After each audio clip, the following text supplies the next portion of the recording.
Good evening, everybody. Welcome to some baseball talk. We're talking New York Mets baseball as well as life. I'm super excited to be here with you today. Appreciate each and every one coming out, hanging out with us here tonight. This is over here. I got MetropoliFins, and over here I got a side of hustle, and over there I got MetropoliFins. So we're streaming on multiple different channels right now, just hanging out with all of you. So I appreciate so much you guys hanging out here tonight. We're going to be talking baseball. And Jonathan says we're going to win or I am crashing out. I understand. I'm not used to this two-game losing streak thing. What is up with this? So we're going to be hanging out.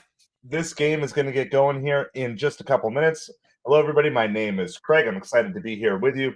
So we're live on both of our channels here tonight. Just kind of I know I haven't been much on the Side of Hustle channel recently, so I figured, you know what, let's just use it, hang out. People can check in and be here with us throughout the time here tonight. So Mets are home. Mets, it feels like we barely had any home games. We've had 6 home games, and what, 10 road games already? Something crazy like that. And so, yeah. So anyway, I'm glad to be here. So we're streaming live on both channels here tonight.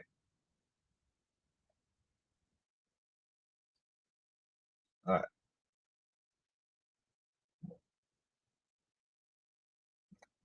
All right. So the Mets are home tonight, so we will not be hitting first. So I appreciate everybody. We're going to be talking baseball and having a little trouble on the one phone here, but that's the normal thing. So Griffin Canning is back tonight for the Mets, so he's going to be pitching for us here, and so he's over his little illness. How's it going, Midnight? I see you. For some reason, it is not letting me. Yeah, I see you peeking on both. See you peeking on both. We're doing the triple stream tonight, so um, I'm gonna have to figure out. It's got this referral link thing on the one screen. I'm like, it's like blocking all of the chat. I'm like, that doesn't really help. It doesn't really help. Oh, how's it going? How's it going, Sonic? We are just underway here. It's 1 ball, 1 strike. I just lost my one stream here. Trying too much all at once. Here, let me do this. Jennifer, how's it going? 1 ball and 2 strikes. Lars Nootbaar is leading off for the Cardinals here tonight.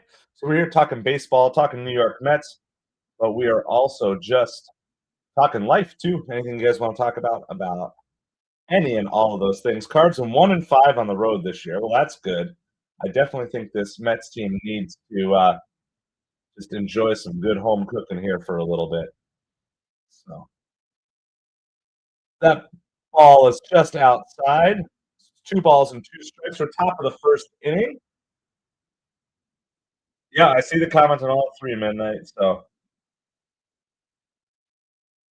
yeah, I know this side hustle stream went haywire for a second. So appreciate everybody. Make sure no matter what channel you're on, or what stream you're on, you hit that like, hit that subscribe. You're a Cardinals fan, Sonic. My grandfather grew up. He grew up in St. Louis and grew up as a big Cardinals fan, and then later on in life he became a Mets fan.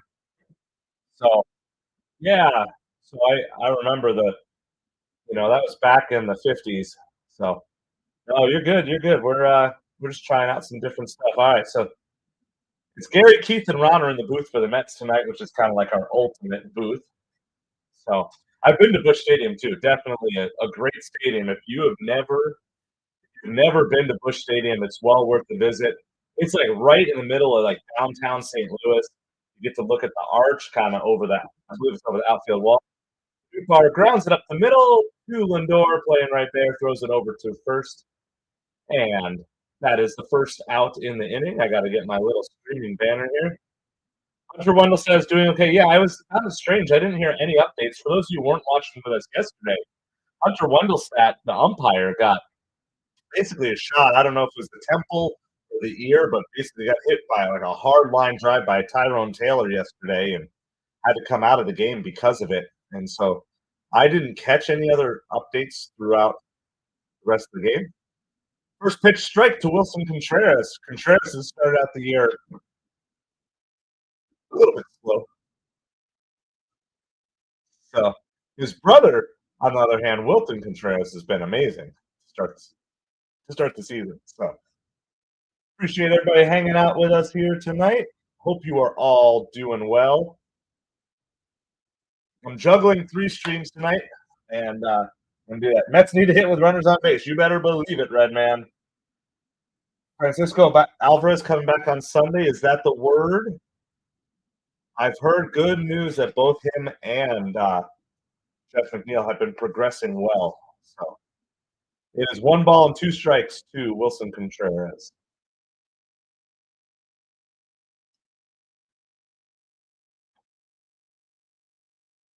What I think. So my plan on the one channel, we'll have to fix that in a second. I might just change it back to a traditional vertical stream. That is high, 2 balls and 2 strikes. All right. Mets, of course, lost in extra innings yesterday.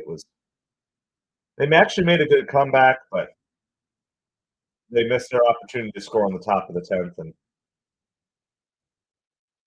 that's outside. 3 balls and 2 strikes.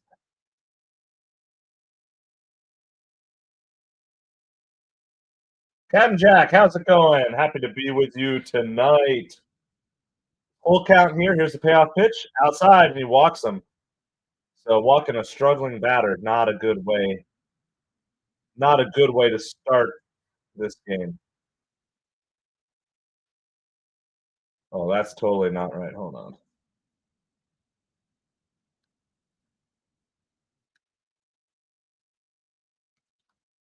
All right. Cardinals lead the league in on-base percentage. They've definitely had some good wins, but like Jonathan was telling us, they haven't been great on the road this year. So that's one thing we want to be taking advantage of since we're the home team here.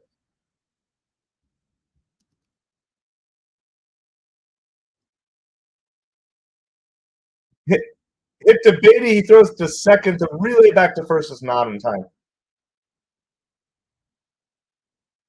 That's a good play by Beatty because it was going away and going towards the first base bag. Good play by Beatty to get the lead runner on that.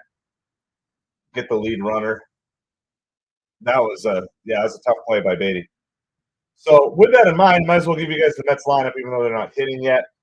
But Lindor's leading off and playing short. Soto and right batting second. Alonso hitting third and playing first. Vientos is third base, hitting fourth. Nimmo left field, batting fifth. Marte is hitting sixth as the DH. Seventh is Torrens catching. Eighth is Beatty. And ninth is Tyrone Taylor. So I do like that at least a little bit better than maybe yesterday's lineup, but that's the breakdown where everybody's hitting, where everybody's playing today. So there's 1 on with 2 outs on the top of the first. So 1 out walk, and now it's Nolan Arenado. He's actually doing pretty well to start this season. So he's hitting 292. Runner goes. Torrens actually misses the ball altogether. He's trying to throw it before he had the ball.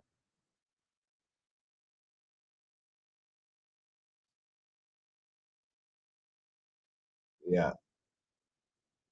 That would have been a tough ball to catch anyway. And then, but the ball got past him, but did not end up doing anything else. So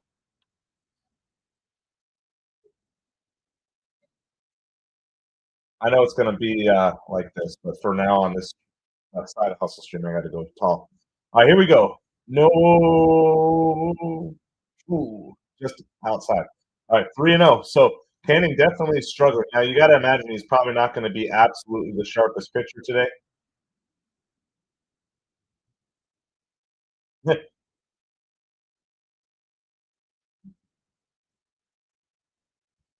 Sounds good, midnight. We'll catch you in a bit. We'll catch you. So, reliever Jorge Lopez calls the Mets the worst MLB team. Just got suspended for throwing at Andrew McCutchen yesterday. Yeah, I saw a little bit. Saw a little bit of that. All that went down. 3 balls, 1 strike to Arenado. That's a good pitch there by Kenny.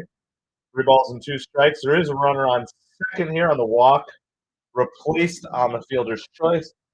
See, I get everything set, like getting all the tech side stuff, and I always forget to throw the jersey on. So get this jersey on here. Hanging out, talking baseball. We can talk anything else you guys want to talk about as well. Full count here with 2 outs, top of the first, and he's outside and he walks again. The problem I'm seeing with Canning so far is when he's missing a lot. He's not like barely missing. Yeah. See, I just said that, and as soon as I said that, Keith Hernandez is like, yeah, I bet he's missing by about a foot. It's a lot. He's missing a lot on that slider pitch. 3, life has been treating me well. It's been busy. It's been crazy, but we finally have taxes done. So that's good. Now it's the waiting game. I get a tax refund this year. Anybody else in the tax refund club with me? Hopefully you didn't have to pay any extra. But I'm in the tax refund club this year. So give a little bit of breathing room for life when that comes through. So hopefully the government will be on it and send me some money back quickly. All right. Yep, I agree, Red Man.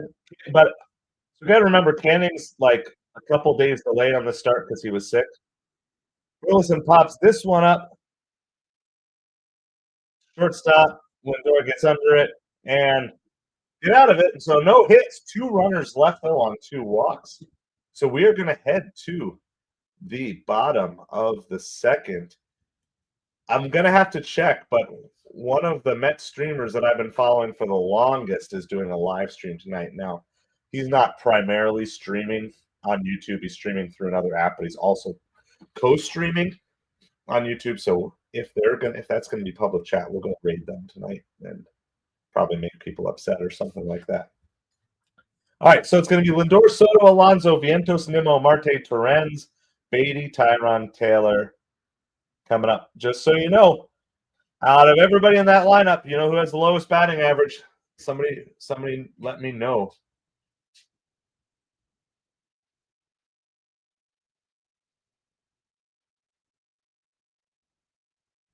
There is this really, on the one screen, there's this really annoying share your referral link, and even if I hit it, it just posts the referral link, but it doesn't go away. That's all it does, and then I'm not trying to, I don't want to keep posting that. All right. Yeah, so I currently can't do ride-alongs right now because I only have one active phone at the moment. So, but that's why we're doing this way tonight. So I can at least one phone with an active cellular program. So I'm trying to cut some extra expenses right now. So instead of a ride along, it's going to just be a sit along and hang out. But I appreciate everybody hanging out with us across all the channels here tonight. We are coming to the bottom of the first inning here. I'll be right back with you guys in like 10 seconds.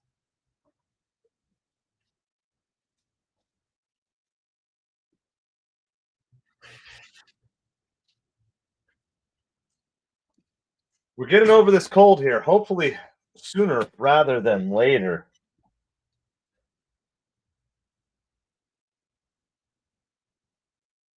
All right, here we go. And we'll track some other games going on here tonight too. First pitch is a ball to Lindor. So I like seeing him get out ahead. That's also high. I'd like to see the Mets bring back some patience overall.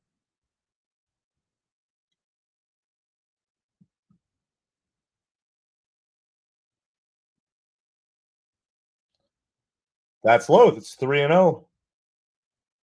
3-0. So Lindor showing a lot of patience here right from the start. So that's really, really good to see so far. Lindor is due for a home run. I agree. Are you saying we need to bring out Rally Pig already? Is that what you're saying, Jonathan? That's what I heard. I heard Lindor is due for a home run, and therefore we need to bring out Rally Pig now. So here's Rally Pig. Let's go for it. Up the middle, base hits, not a home run. But we'll take it. We will take the leadoff hit. Rally Pig's ready to get home here. So not quite the home run, Jonathan, but we'll take the leadoff base runner.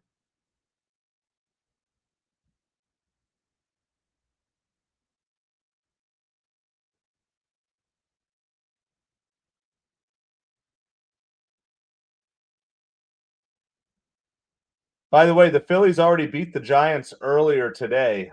So Mets need to win to keep sole possession of first place in the NL East. Soto fouled that one. That looked like a better Soto swing. I gotta imagine that the cold weather has something to do with Soto's struggles. He's not going to blame the cold weather, of course.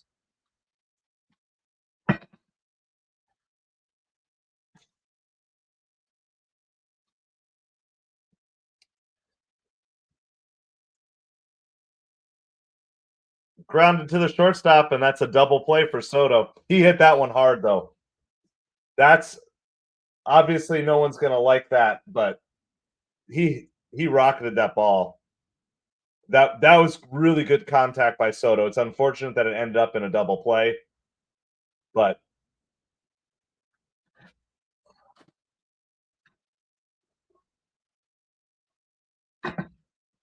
sometimes that's just the way the ball bounces. So Pete is at the plate. His batting average is back up to 365. That's second in the National League.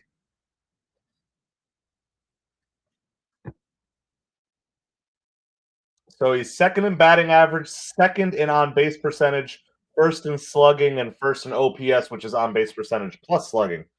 So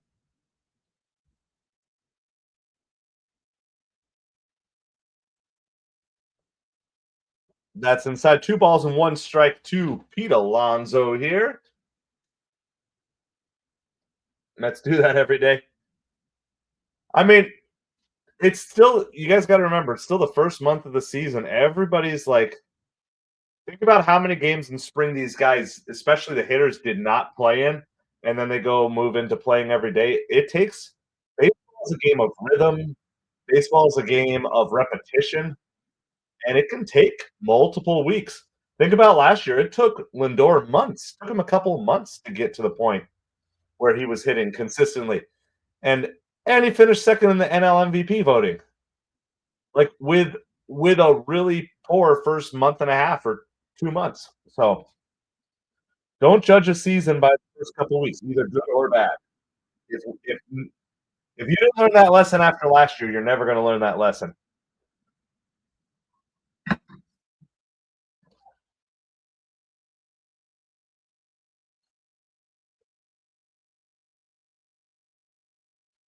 And Pete Alonso grounds out, and Rally Pig is retired.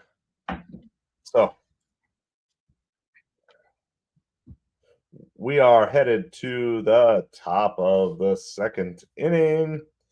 So not quite a 1-2-3 inning there for the Mets, but started out promising and then went downhill pretty quickly.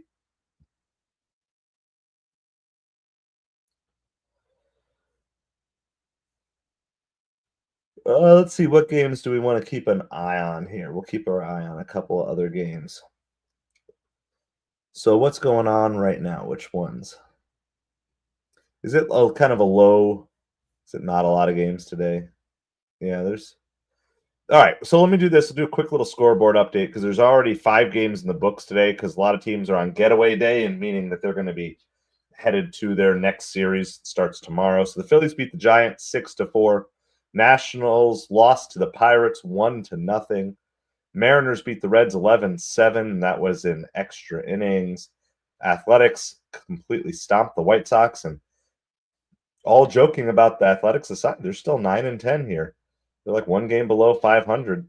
20 games into the season. That's not a bad start. But Athletics beat the White Sox 8-0. The Diamondbacks are now 12-7. Add them. They got off to a little bit of a slow start, but add them into that mix in the NL West, which is right now has to be considered the best division in all of baseball. Certainly in the National League, and I would say in all of baseball. I mean, we might take a look at that later. So the games, there's only 4 games going on right now. Our game, which is 0-0, going to the top of the second. Orioles are over the Guardians 4-2. Tigers are leading the Royals 3-0, and the Yankees are leading the Rays 1-0. So that's what we got going on right now.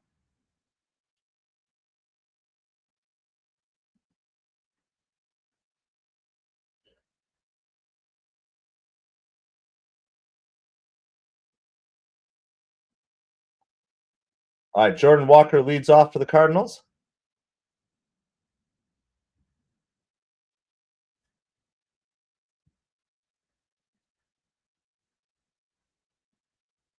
Yeah, rally pig. See, y'all turn on rally pig just as quick as you turn on everybody else. How's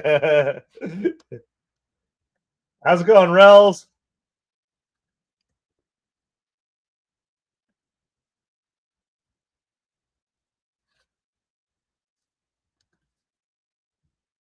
All right, Jordan Walker is starting to build a reputation as a Mets killer. He whoa, a beautiful over the shoulder catch by Pete Alonso. That's a tough play. That's a really tough play, guys, that Pete just made. Arif, how's it going? Well, I live near Miami, so all we ever hear about is Messi. So I'll just go with Messi, but I have no dog in that fight.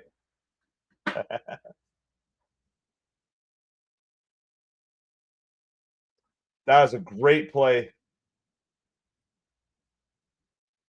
Cardinals beat the Phillies 2 out of 3 games. Was that in St. Louis? Must have been, with their road record being so bad.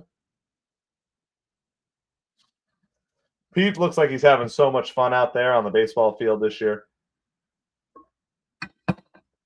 First pitch is just a little bit high. This is Nolan Gorman hitting for the Cardinals. Mets played the Cardinals a little bit in spring training, and I just not anywhere near as much as we played like the Astros and the Marlins, but still.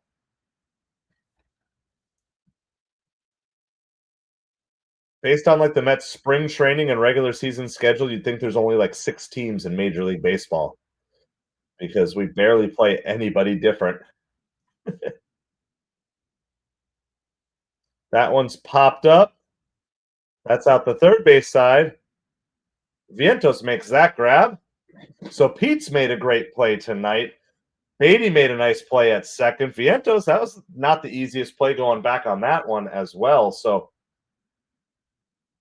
you've got the infield is showing out, and Lindor's made a couple of putouts and got a leadoff hit. So infield is off to a good start here tonight. We'll see what they can do with the bats overall tonight. Pedro Pajes, catcher for the Cardinals here. All right, first pitch strike. I like seeing that. Yeah, sloppy poppies. Sloppy poppies.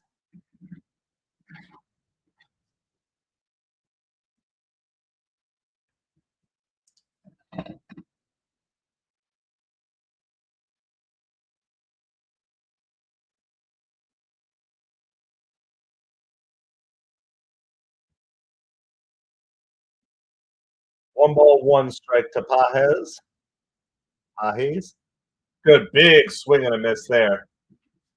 One ball, 2 strikes. Griffin Canning has the opportunity to get out of this inning.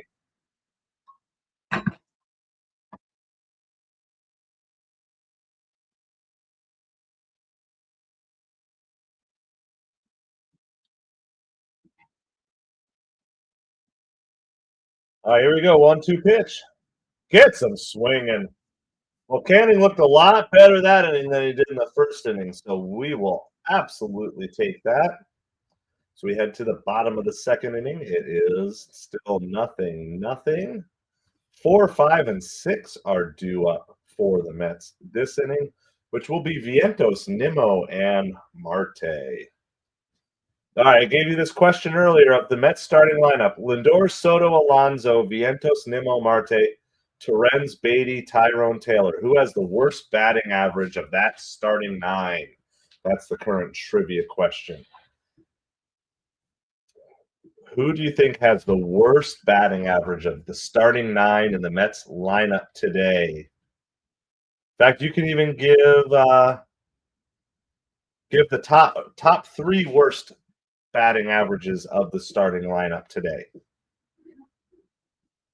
Who are the top three worst batting averages in this New York Mets starting lineup today? Lindor, Soto, Alonso, Vientos, Nimmo, Marte, Torrens, Beatty, Tyrone Taylor. So let me know. Let me know, who do you think is the worst batting? Not the worst hitter. Not going to judge him like that, but just pure stats wise, who's the worst batting average? You can name them in any order. You don't even have to pick them as 1, 2, 3.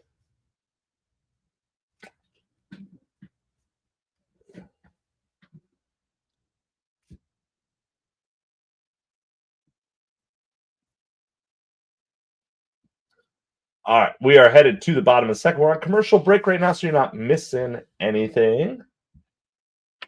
I'm going to just rearrange a couple of things over here on the desk. Sorry about that. Hold on.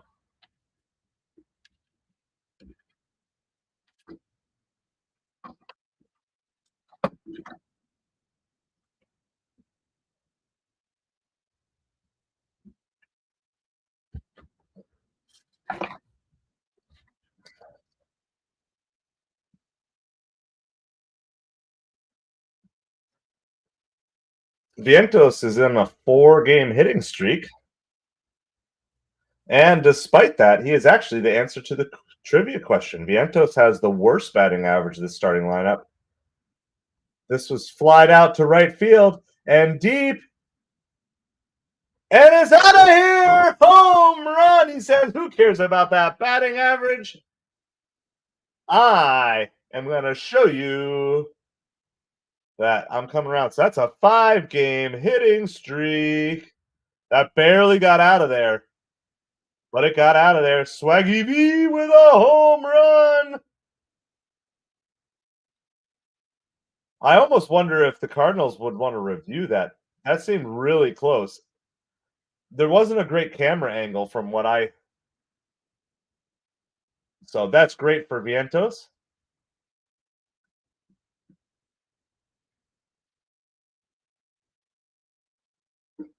By the way, even with that home run, that does not change the answer to the trivia question. He still has the worst batting average of anyone in the starting lineup. So things could be worse.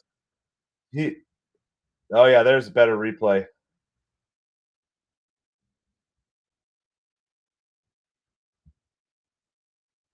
Wow. Yeah, I mean, guys, that was out. That was over the fence by a foot or two. And then that was fair by a foot or two. I mean, that's as close as you can get to not. That's as close as you can get to not hitting a home run and hitting a home run.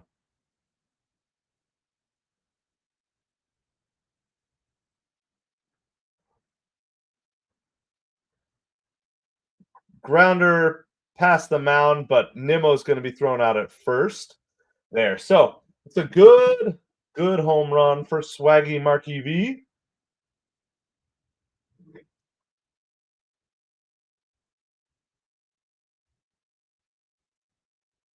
Oh, I got to get the banner updated here. It's 1-0.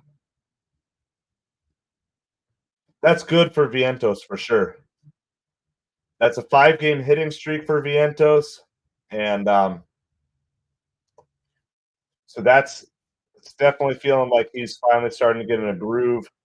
I think this whole team is going to get into a groove kind of at once. Not like they're all going to hit 300 or 400 or anything like that. I think you're going to see as each player comes around, then it's going to mean some other player who's struggling is going to get better pitches. And as other players get better pitches, they're going to get more hits, and then they're going to have to pitch around those guys. And eventually, I think this lineup's going to come around. I think getting McNeil and Alvarez back is going to help. 2 balls and 1 strike to start Starling Marte.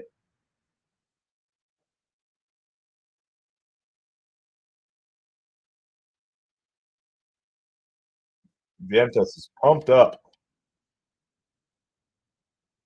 That's a nice rip down the left field line. It's going to maybe go for extra bases. Yep, that's a double for Marte. By the way, Tyrone Taylor and Starling Marte were the other 2 that were in the bottom 3. So it was Vientos, Marte, and Tyrone Taylor were the bottom 3 batting averages for the New York Mets coming into this game. It is no longer Marte. Starling Marte just jumped ahead of Brett Beatty. So now Brett Beatty's in the bottom 3. But, I mean, we're only a handful of hits away of getting everybody hitting over 200 on this team. So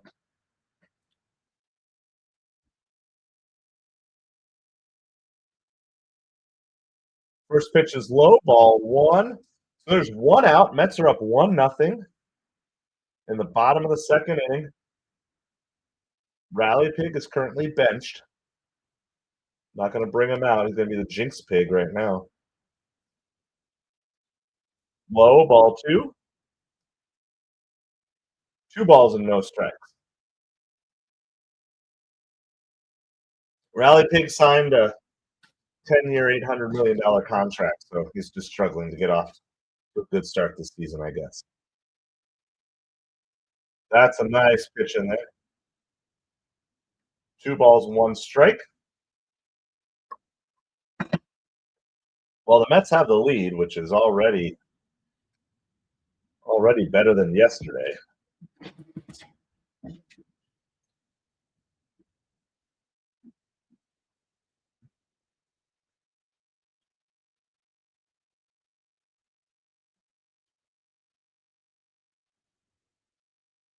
There's a called strike. That was a little by the way, it's Luis Torrens up for the Mets right now. All right. We're going to end the Side of Hustle stream for now since nobody's been hanging out over there. But wanted to see if anybody wanted to hang out. Said hi to a few people. Then I only have to focus on 2 streams at once. And then also I can get this into a better. Hold on 1 second.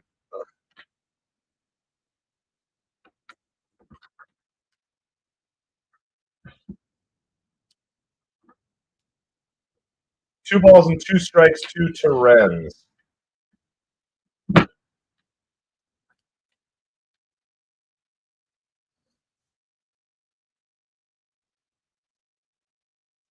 All right, here we go. Focus a little bit better now. Tried doing the triple streams, but step off there. Marte goes back to the bag.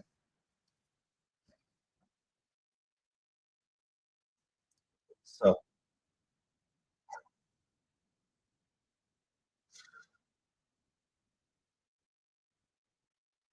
Torrens grounds it to short. Marte has to go back.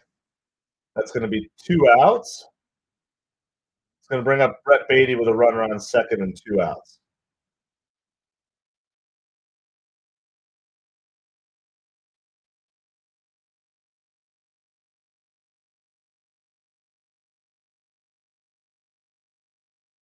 So Beatty had his first multi-hit game of the day yesterday.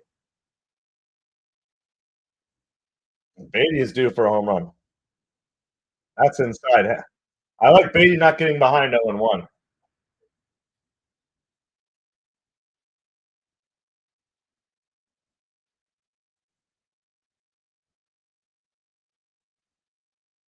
All right.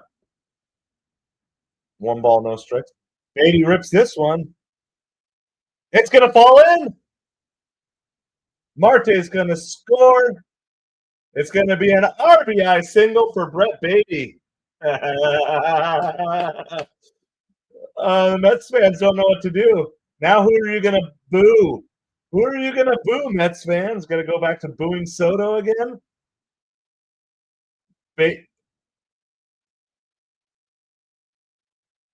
Kept his head down, went the opposite way with it.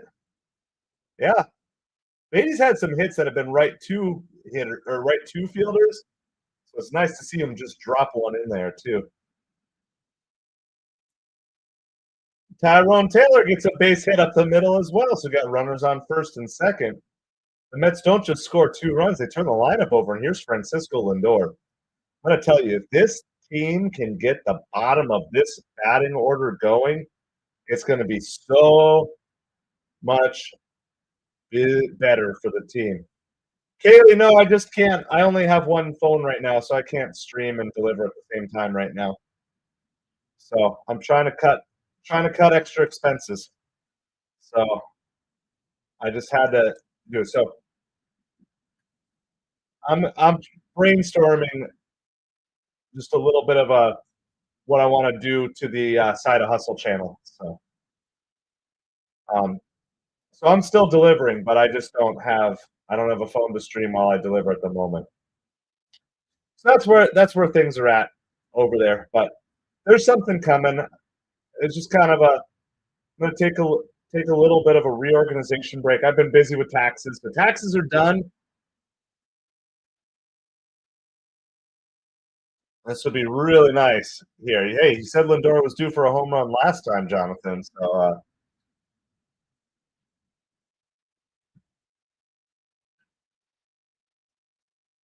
and it's just like life right now is super crazy because we've got end of baseball season, end of the school year.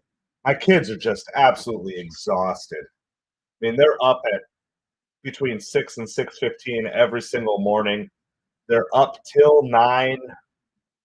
I don't think we even got to bed till after 9 last night because of baseball. There's just a lot of stuff going on right now. Everybody's sick. I'm sick. So I kind of I was doing a lot of stuff from like 10 to midnight for a while, and I got sick. So I'm like, all right, I pushed a little too hard. So, but no, I was out. I delivered during the day today. It's 2 balls and 1 strike to Lindor here, by the way. Runners on first and second. There are 2 outs, bottom of the second. But yeah, life's been kind of chaotic, but with school coming to an end here in about a month,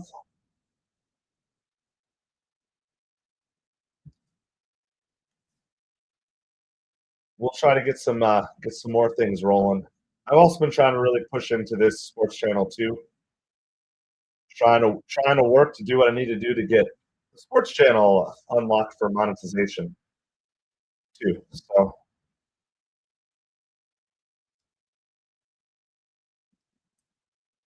2 balls, 2 strikes, 2-0, 2 outs. Bottom of the second, lots of 2s there. That one is low, 3 balls and 2 strikes. Soto's on deck. That doesn't sound like as big of a threat right now as maybe at the beginning of the season, but Soto's due. Lindor rips one. And it's bobbled. Beatty's going to score.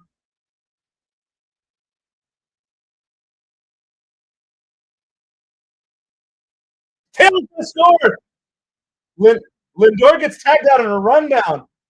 But Taylor is able to score on the play.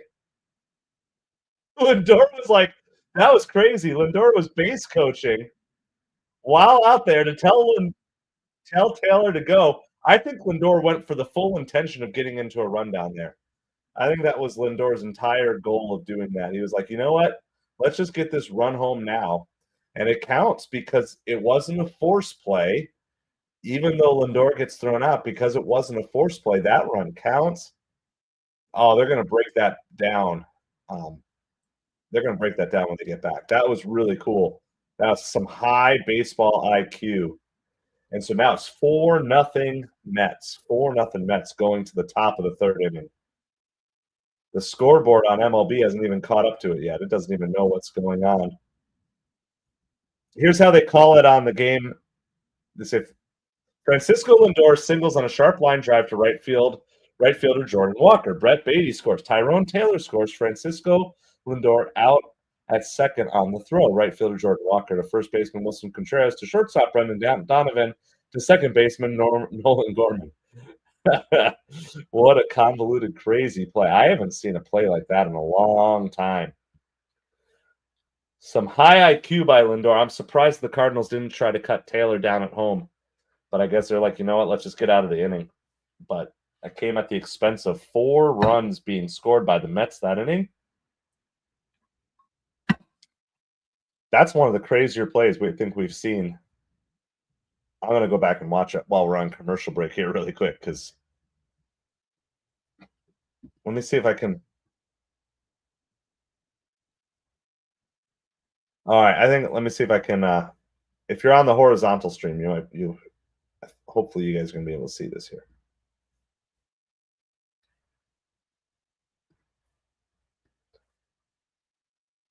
I don't know how choppy it's going to be. He's already thrown 25 pitches in this second inning. Runners there it is. Set to go. This is the replay of what just happened if you missed it. Francisco cracks one in the right field for a base hit. Beatty will score. So it gets Walker bobbles it. They cut off the throw. You can see Lindor is waving Tyrone Taylor and stays alive just long enough to do it, and then he runs out of the baseline. So that was the play.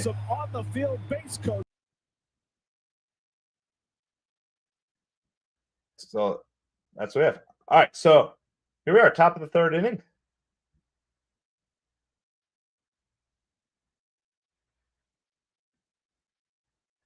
So that's a 4-run second inning. I like the Mets scoring more bunches of runs earlier in the game rather than later in the game.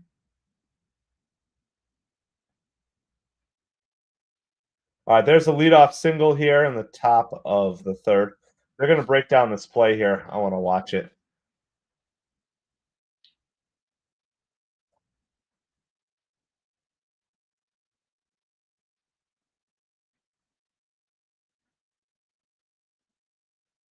I'm watching because they're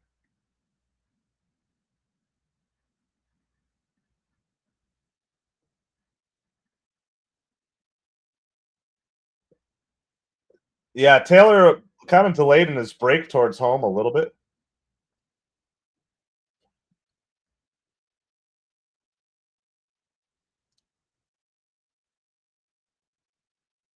All right, this is Lars Nootbaar, their leadoff hitter at the plate.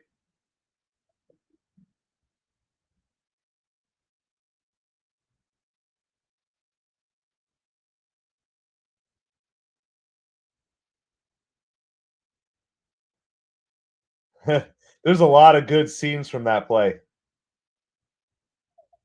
1 ball and 1 strike to Lars Nootbaar here.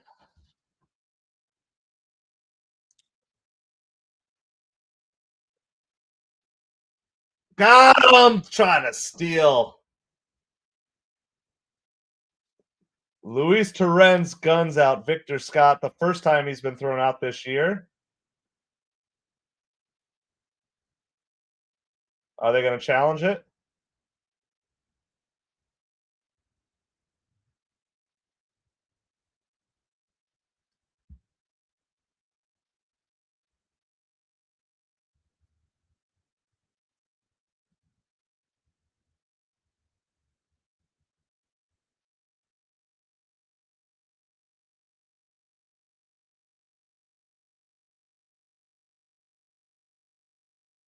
I think he's going to be safe on. Yeah, he's going to be safe, Jonathan.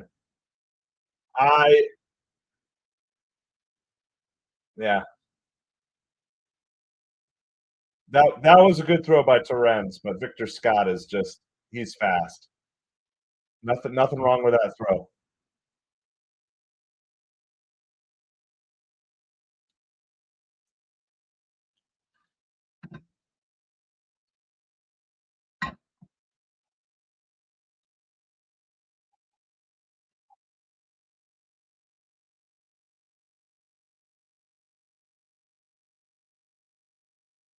All right, 3 balls and 1 strike now to Newt Bar after all of that of the challenge and getting everything else worked out. 4-0 Mets. Cardinals do have a runner on second base. There's nobody out yet. This leadoff single, stolen base, and 3-1. I mean, you don't want to walk the guy, but a walk doesn't hurt horribly here. It sets up a double play. He swings on that pitch that was low, but he gets the swing. Full count, 3 balls, 2 strikes.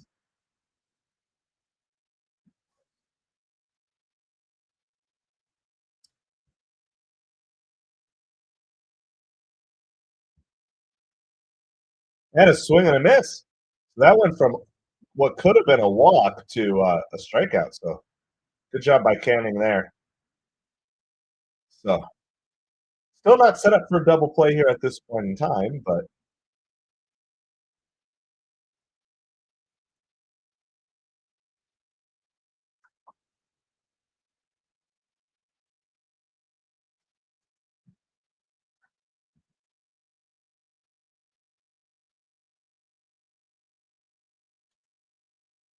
a disengagement there. Canning tries to get Scott to go back to second. So there's the first one. Contreras pops that one foul. No balls and 1 strike. Definitely want to see Canning go after these guys.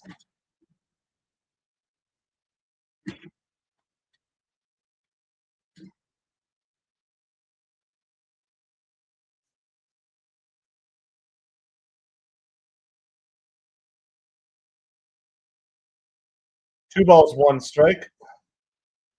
So Canning's biggest issue tonight has been when he's missed with the slider. He's missed big with the slider tonight. It's just not even been close.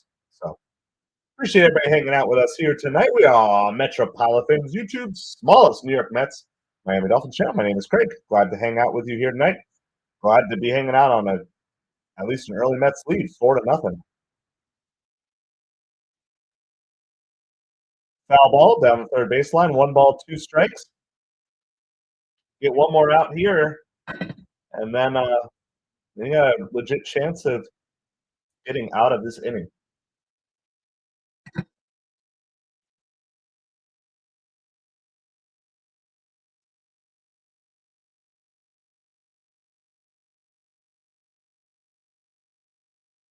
Contreras strikes out. So there we go. There's 2 outs.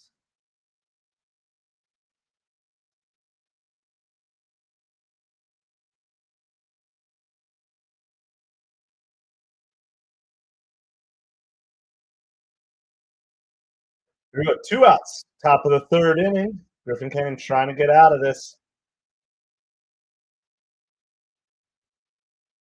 That one gets away from Torrens. Scott moves over to third.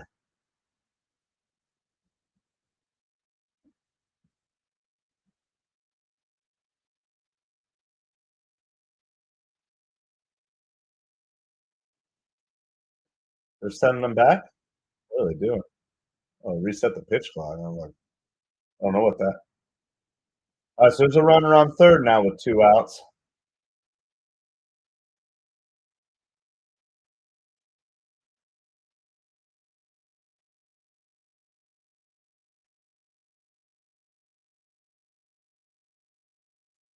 Ball is hit past Canning. Lindor makes a diving stop to keep it going downfield, but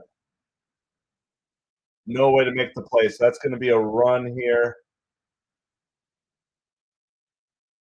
That's a great stop by Lindor.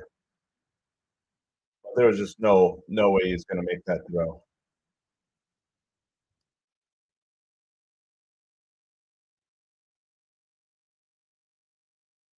Donovan is now on a 13-game hitting streak. He's hitting 384 on the season, guys.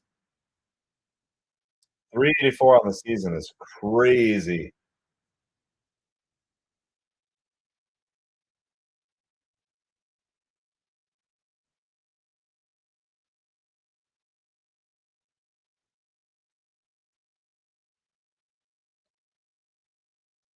There's a pitch for a strike. No balls, one strike. So Mets are still here with 2 outs, trying to get out of this inning. 1 run is in. The leadoff single, a stolen base, a pass ball, an infield single, kind of that old-fashioned manufactured run that a baseball traditionalist such as myself really enjoys. There's no balls and 2 strikes. There's Nolan Arenado.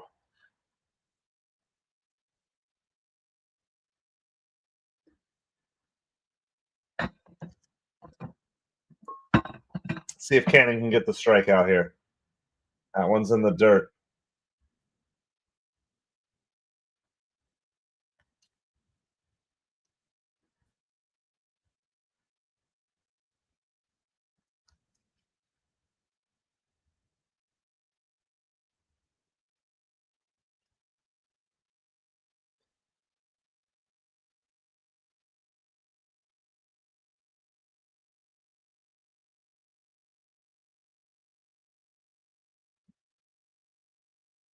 It's a chopper up the middle to Beatty.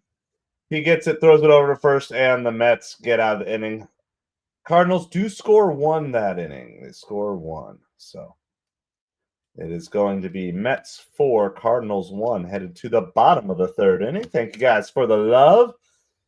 Mets are showing up so far here today. It is time for Juan Soto to wake up. Don't you all agree? I think it is time for Juan Soto to wake up. He has done a lot of good for this team, despite what the media might tell you. But he has done a lot of good, getting on base, working counts, and contributing a lot. However, we're ready for the bat to wake up. Francisco Lindor's batting average, by the way, guys, is up to 261. So that is looking really good. Pete Alonso's at 359 right now. Brett Beatty is almost up to 200. He's at 195 with his RBI single that he had. Vientos still has a lot of work to do there. He's at 160. But again, you're early enough in the season. A couple of good days of hits can get you get your batting average going up really quick. So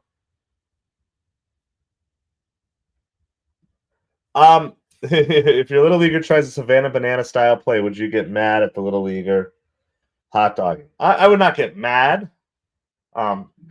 But I'll actually give you an example. Here, hold on 1 second. Let me come back in just 1 second. Blow my nose so I don't get disgusting. All right. I'm going to let you guys, this is not for the inning. This is just for you guys to give Rally Pig a pep talk here really quick. He's kind of down in the dumps. He looks really sad. So give Rally Pig a pep talk, and I'm going to come answer that question, Jonathan.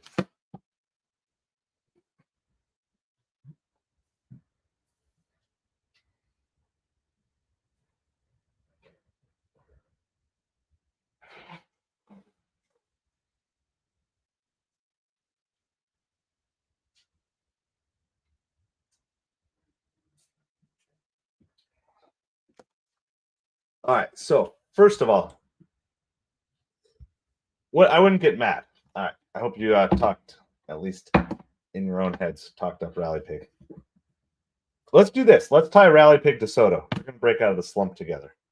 Rally Pig's coming up for every Soto at bat until they break out of their slumps together. Because if I'm going to tie Rally Pig to anybody, I might as well tie him to Juan Soto. All right. So yesterday we had a game. We won our first win in April. We had been on kind of a little bit of a rough losing streak. First pitch, strike. Or second pitch, no balls, 1 strike. And another strike here, 1 ball, 2 strikes to Soto. So Rally Pig's fate is tied to Soto's fate until we can slump bust here. That's in the dirt, 2 balls, 2 strikes. And we had one of our kids, he hit probably the highest fly ball that we had seen all season. And it went pretty far into the outfield, and the kid ended up dropping it or whatever. And our player watched the ball instead of running hard. So he ended up with only a double instead of what would have easily been a triple. And so we weren't angry at him. We didn't yell at him, but we corrected him and said, "Hey, you should have been on third base. I understand the temptation to want to watch the ball because you hit one really high." Another foul ball for Soto here. So at least we're starting to see a little more of a classic Soto at bat of working the count. So that's how I would handle it. And you know, but that doesn't mean we wouldn't let kids do stuff like that in practice every once in a while just for fun. If it's not official practice time, they're hanging out at the end. Do trick plays, that's fine. Soto went around. So there's a strikeout for Soto. They're booing Soto. Not a lot, but a couple of them are. It's just it's the rite of passage in New York, right? Might as well just get the booze out now, you fair weather Mets fans. It's okay. We're gonna leave Rally Pig out here anyway. So that's how I would handle it. Is that like I wouldn't get angry, not at the level that we're playing. First pitch, a swing and a miss. A big swing by Pete. No balls, one strike. It is 4-1 Mets here in the bottom of the third.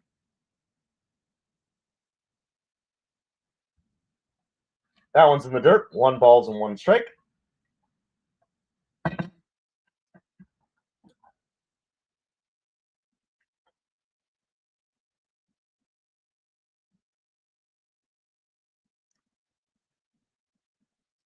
Grounder by Pete to short. He reached for that one. That was a bad pitch selection by Pete there.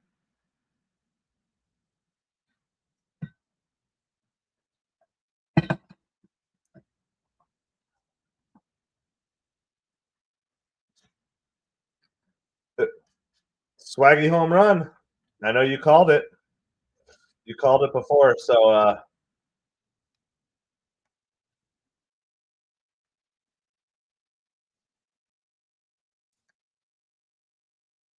that's ball outside. 1 ball, no strike.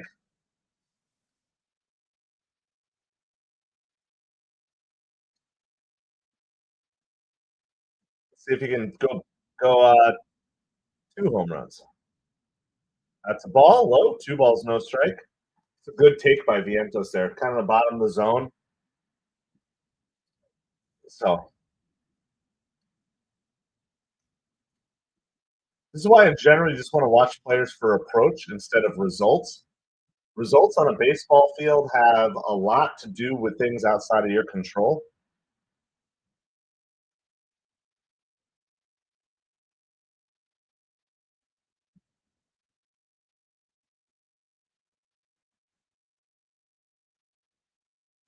Fouls that one down the third baseline. 2 balls and 2 strikes. There are 2 outs here.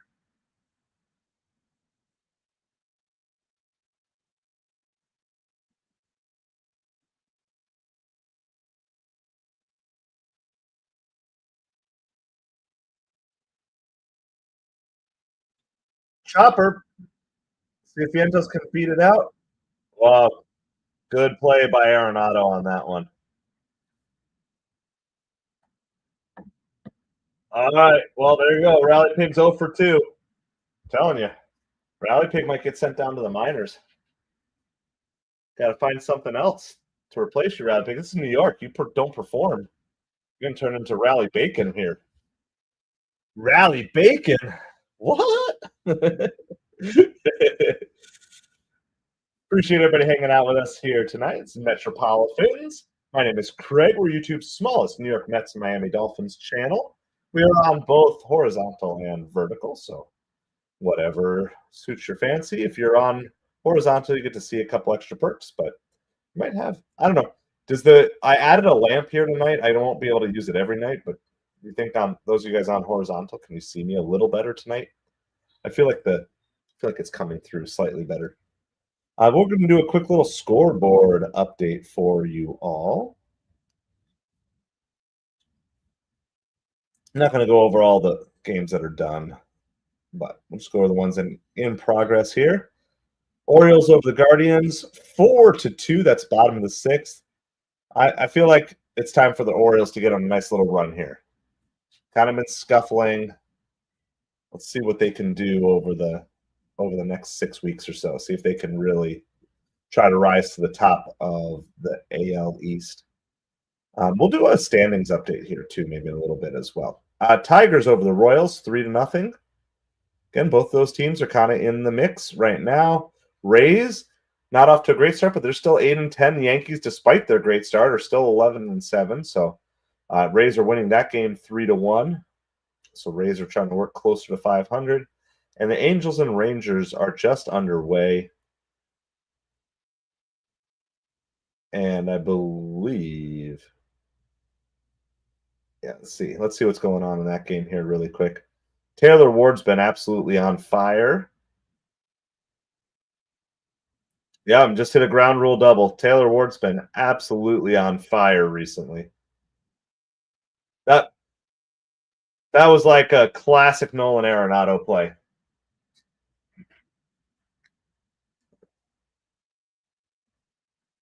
So, all right, here we go. We're going to the top of the fourth inning now. Burleson is up. It's 2 balls and no strikes. That's where we're at right now. Canning has not looked sharp, but he's surviving. And the Mets are giving him run support. So we'll take it, right?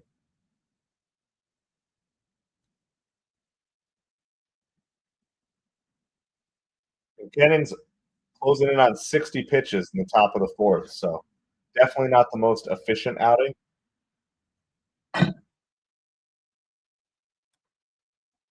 Here's a square to bunt. That's a good job by Burleson. Seeing the shift, even with 1 strike, to drop that bunt, that's a good play. They were saying what the Cardinals are really good at is just creating traffic on the base path.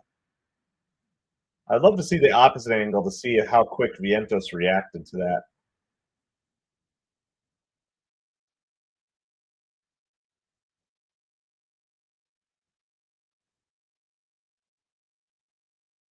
Yeah, there was nobody there. that was an easy bunt single. So that was a good choice. I never understood in the heart of the shift era why more players didn't just do that. I understand analytics and all, but I also understand that the best way to score runs is to get base runners. Not saying I want my slugger bunting there, but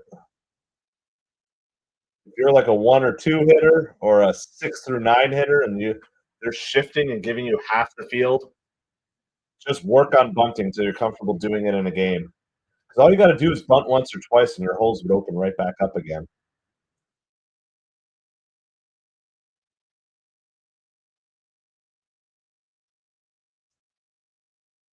No balls and 2 strikes. This is Jordan Walker at the plate.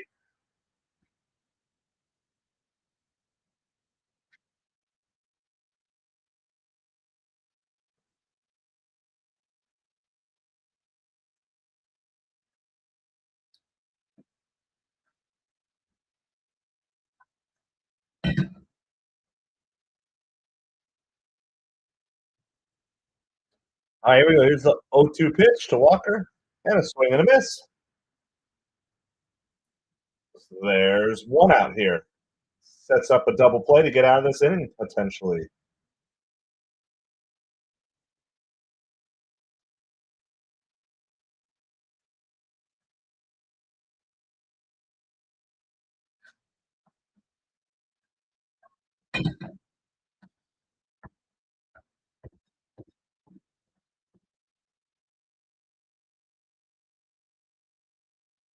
Sarge's Deli, yeah, there's no way she ate that whole sandwich.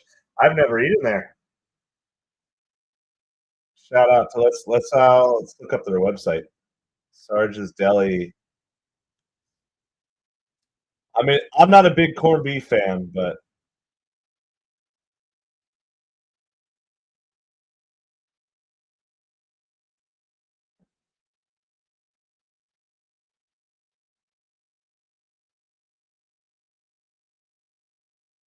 I'm trying to bring up their website. We'll see if I can bring it up.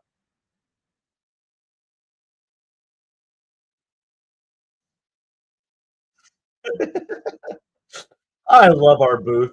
There's a strike, 1 ball, 2 strikes to Nolan Gorman. Sorry, I get lost sometimes in the commentary of our New York Mets booth.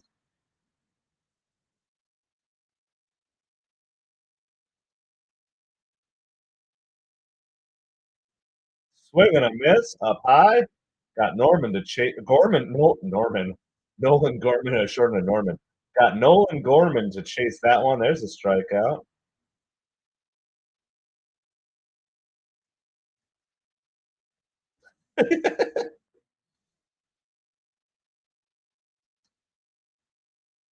I wonder if their website might be getting overrun right now just because they showed it on the game. But it's loading, but very slowly. This is Pajes up for the Cardinals. Fouled away. Let's go check out their dine-in menu here for Sarge's Deli. Hold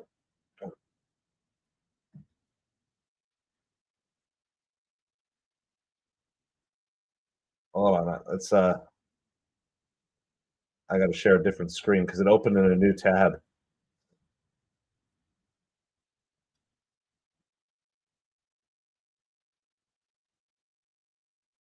I think their website is getting absolutely slammed right now.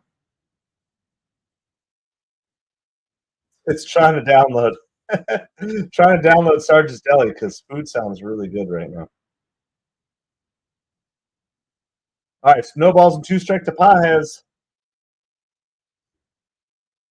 Like Walmart. Like Walmart. I missed the Walmart 24-hour. Fouled away for Pajes. We're trying to load Sarge's Deli on the horizontal stream, so it is 4-1 Mets here. Top of the 4th inning, no balls, 2 strikes. There's a runner on first. Griffin Canning is pitching okay. He's getting through it. Man, this doesn't. It's so slow and loading. I'm sure just a little mention like that sent probably a couple thousand people to their website right now. Another fouled away. This one gonna get out of play, but at least got a chase after it by Terens. All right, I'll wait for it to fully load. It's coming. I gotta imagine anything, any Reuben, any roast beef sandwich there must be amazing. There we go. It's finally loaded.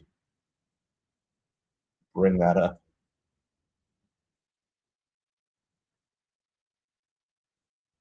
One ball, 2 strikes to Pajes. So they got eggs, omelets.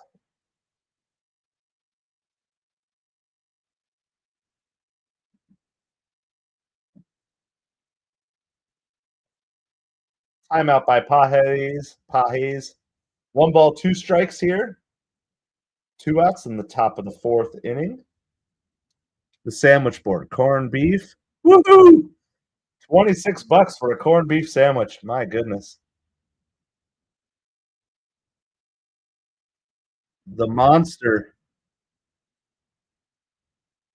Thick sliced rye bread, corned beef, pastrami, roast beef, fresh turkey, salami, sliced tomato, lettuce, coleslaw, and Russian dressing. $61.95. Yowzers. I mean, I'm sure it's delicious. And I know New York, everything in New York is crazy.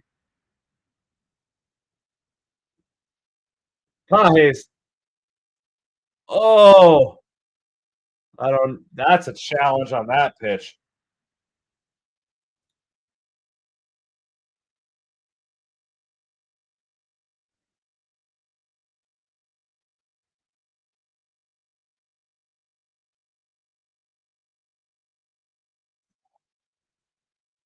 Well, now it's 3-2.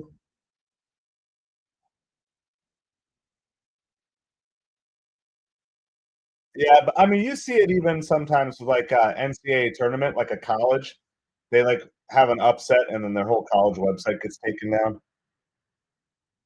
This all looks really good, by the way. I'll post the link in case you just want to look over the menu. Anybody wants to look over their menu? There it is.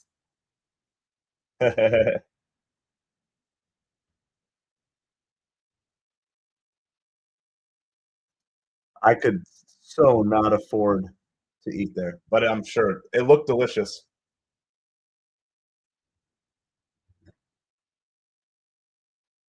I finally got the strikeout. Wow, that took long, and that was extra pitches that Canning did not need to have to deal with, but whatever. That's 73 pitches for Canning. They'll probably try to bring him out for the 5th to try to get the win, or at least get in line for the win. It won't guarantee the win, of course. It's Nimmo Marte Terens. That's who's due up here. Nimmo Marte Terens due up in the bottom of the 4th inning. It remains 4-1.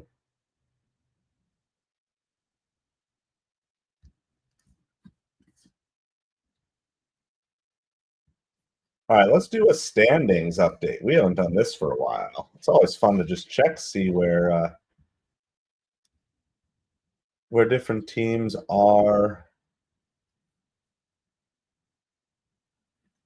All right, let's go ahead and do that. We're just going to do the overall. We'll go by division here. NL Central, Cubs in first, 12-9. Brewers 10-9. Cardinals 9-9. Reds 9-10. Pirates 8-12. So again, there's a division. Nobody's pulling away. Nobody's really out of it yet. NL East, Mets are 11-7. Phillies 11-8. Marlins 8-10. Nationals 7-12. Braves 5-13. I still am not counting the Braves out yet by any means. Slow start, but it's not over. And look at this 80% beautiful division here. Padres 15-4, Dodgers 14-6, Giants 13-6, Diamondbacks 12-7, and then just ignore the Rockies. I feel bad for the Rockies. They're gonna have so many games that they're just gonna get absolutely massacred in. Another division where nobody's really pulling away is the AL East, which is a good sign if you're the Rays or the Orioles. Yankees are 11-7, Blue Jays 11-8, Red Sox 10-10, Rays 8-10, Orioles 7-10. Then quickly here, Tigers lead the NL or the AL Central 10-8, Guardians 9-8, Royals 8-11, Twins 7-12, thanks to the Mets partly.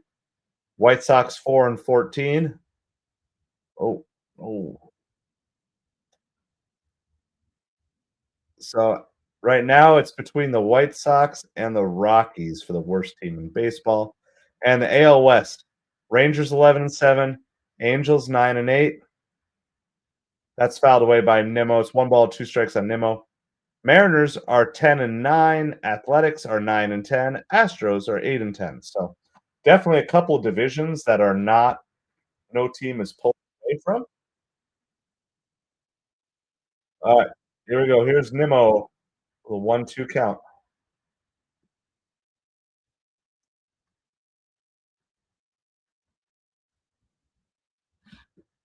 That's a ball in the dirt. 2 balls, 2 strikes to Nimmo.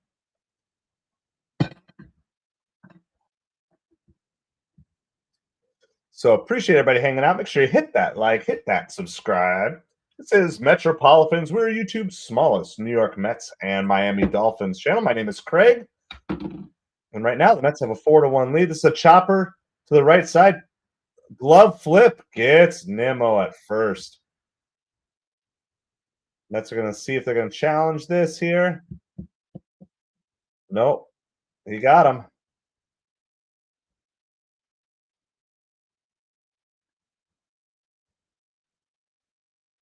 Yeah, he got him. He got him. Beat him by, just a little bit, but enough.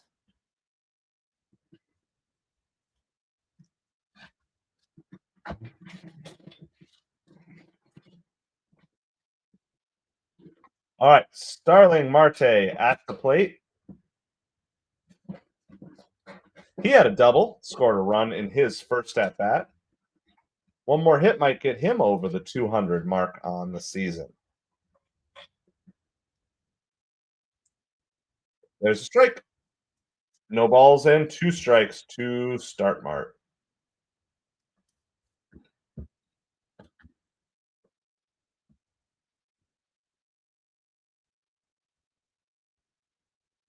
That's inside. 1 ball, 2 strikes. Palante is only at 62 pitches despite the Mets scoring 4 runs.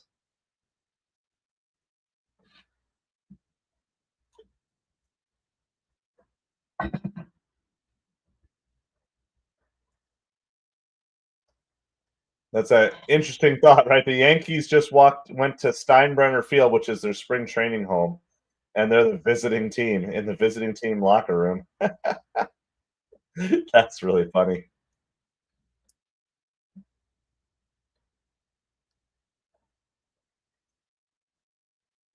Oh, stabbed by Gorman. Gorman's had 2 good plays this inning.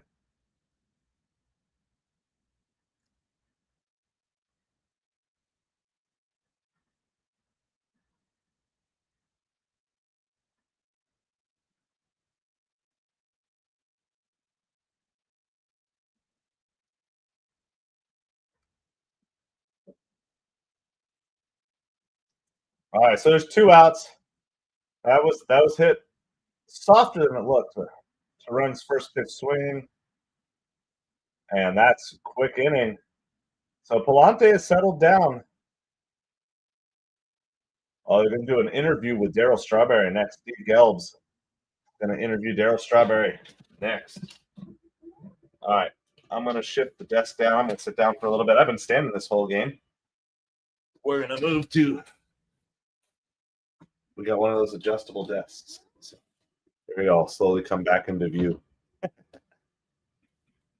Appreciate everybody hanging out with us here tonight. This is MetropoliFins, YouTube's smallest New York Mets, Miami Dolphins channel. Hit that like, hit that subscribe. Mets are winning 4-1 as we go to the top of the 5th inning. There are definitely innings where you just are like, you know what? That was just not fun or interesting at all. And that last Mets half inning was neither fun nor interesting to watch as a Mets fan. As a Cardinals fan, got to see a couple of good plays, but as a Mets fan, I was like, let's just get past that and go on from there. The bottom of the 5th, due up will be Beatty, Tyrone Taylor, and Lindor. Lindor already has 2 hits on the night. Only Mets hitter with 2 hits so far. Soto, Alonso, Nimmo, and Torrens do not have hits yet tonight. Everybody else got a hit.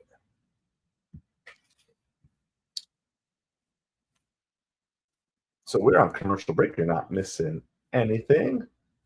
Talk anything you guys want to talk about baseball, life, whatever. We've been talking about Sarge's Deli tonight and kind of interacting with the stuff that's going on within the game. We'll do a quick little scoreboard update.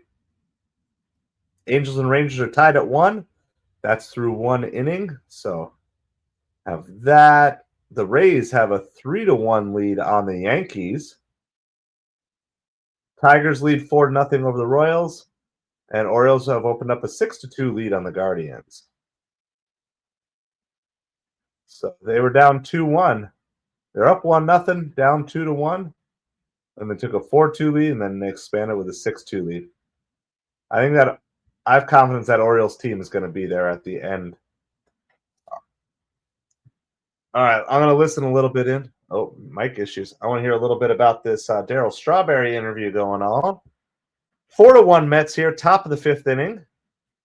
Victor Scott is coming up here for the Cardinals.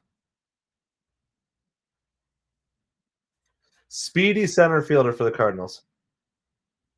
First pitch is tapped, foul, back to the catcher. No balls, 1 strike.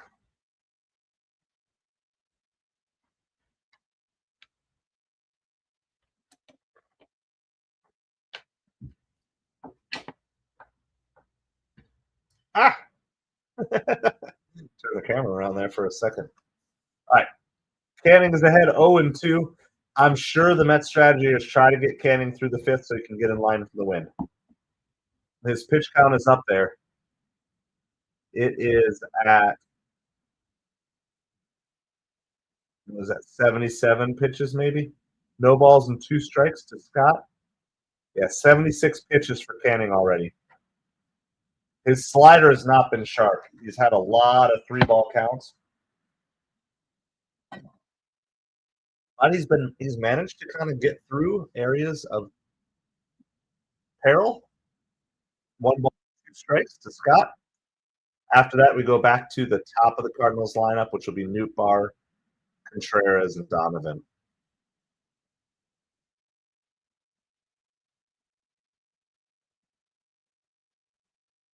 Yeah, you got the strikeout there.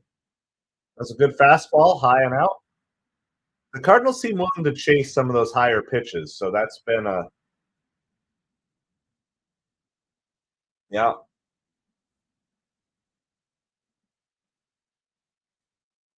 How many strikeouts is that? Is that 5 for Canning? 7. Wow. 7 strikeouts for Canning. So that part is really good. I'm going to talk about Lindor named team captain of Puerto Rico at the Worthless Baseball Classic. Why risk health and livelihood for an exhibition game? So I'm going to give you a link. I'm not saying you're going to agree with it, but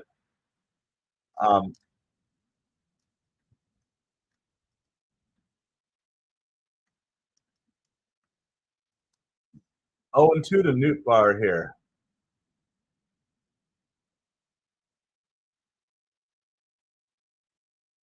I'm going to, for anybody, there is definitely a very American bias against the World Baseball Classic. Hold on. Let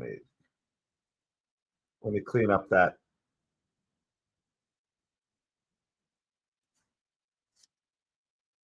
I'm going to send you a link to a video from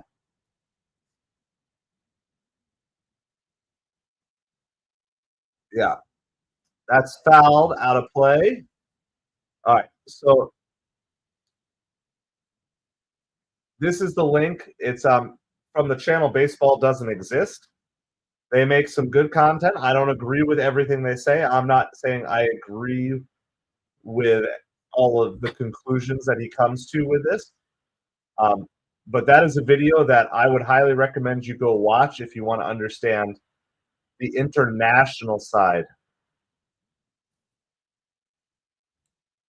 Nootbaar holds up on the swings, 2 balls and 2 strikes. So again, I'm not going to defend.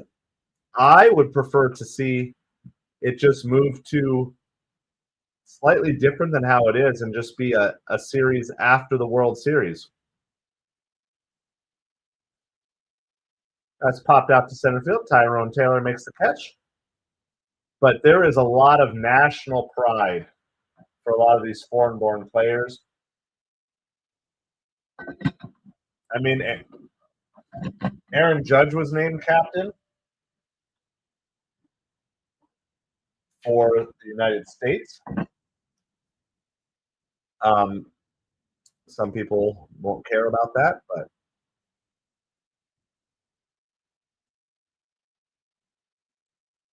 there's a grounder to Lindor. Throws it to first, and Contreras is retired. So that's 6 straight retired by Griffin Canning.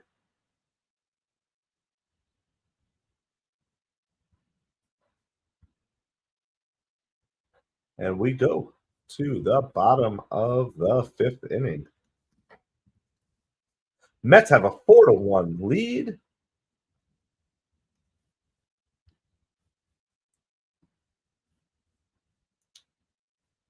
I'm going to start hunting just a little bit. I already think I know who we're going to raid. I don't even know if they're going to actually see it because they're not actually streaming on YouTube, but they're projecting the stream over. But we'll still go ahead and raid them if we can, if they're not on the subscriber only mode. So, which they might be because, well, we're going to find out.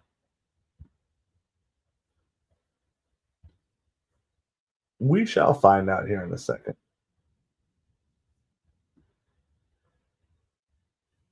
All right, so we're on commercial break right now. You're not missing any of the actions. 4-1 Mets. We're going to the bottom of the 5th inning.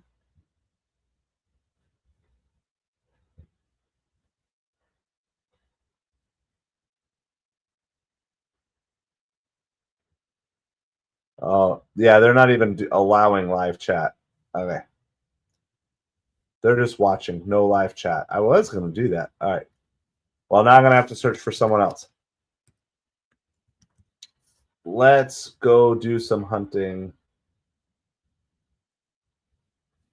Do some hunting for some other channels. Maybe we can find a Cardinals streamer other than our normal streams.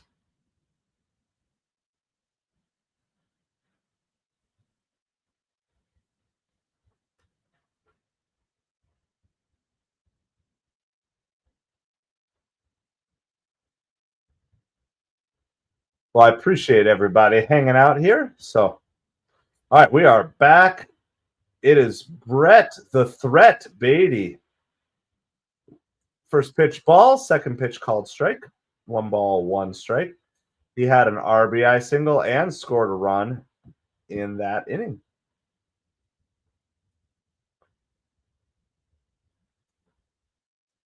Beatty fouls that one out of play, but he definitely looks like he's seeing the ball better here.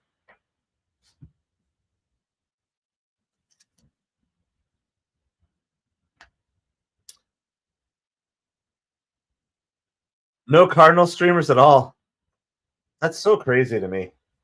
Like within like football streams, there's so many streamers for like every single football team. Chops it past the mound.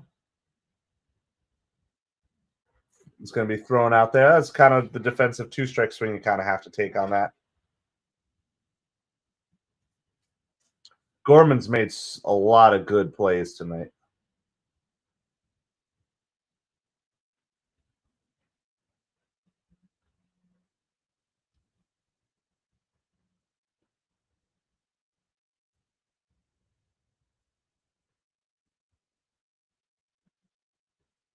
Tyrone Taylor grounds it to short, and Tyrone Taylor is retired.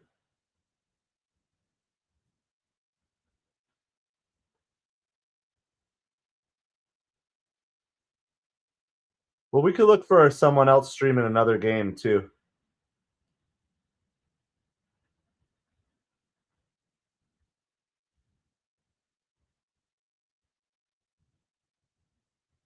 I'm going to keep going down too, just because sometimes.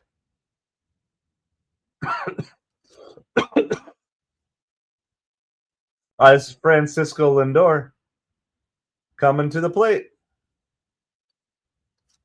First pitch is a ball.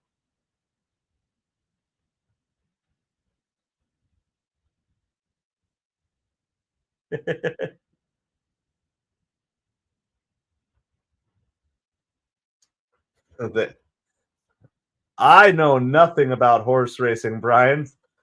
I don't know. Maybe somebody else in here knows something about that.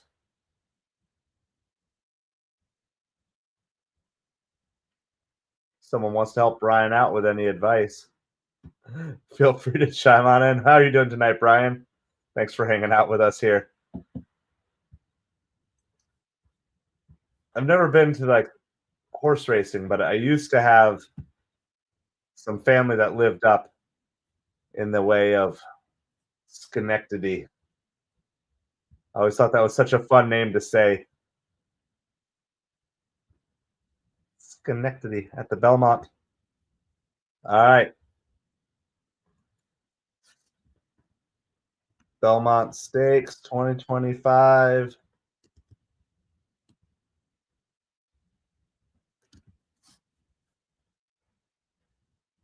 All right, let's see what we got here. Do they have, is there like a, here? And Lindor is 3 for 3 on the night.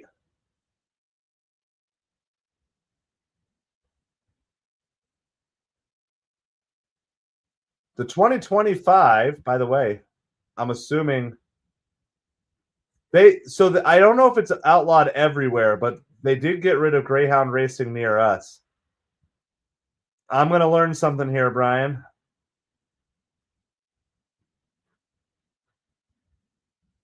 2025 Belmont Stakes will be held at Saratoga Racecourse in Saratoga Springs due to renovations at Belmont Park.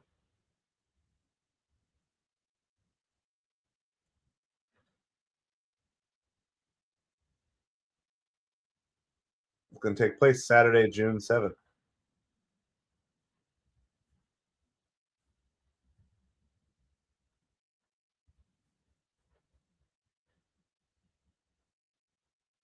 Tiki Barber at the game. And kids putting popcorn buckets on their heads. Oh, hold on. We're committed here. Rally Pig is all in. Juan Soto's up.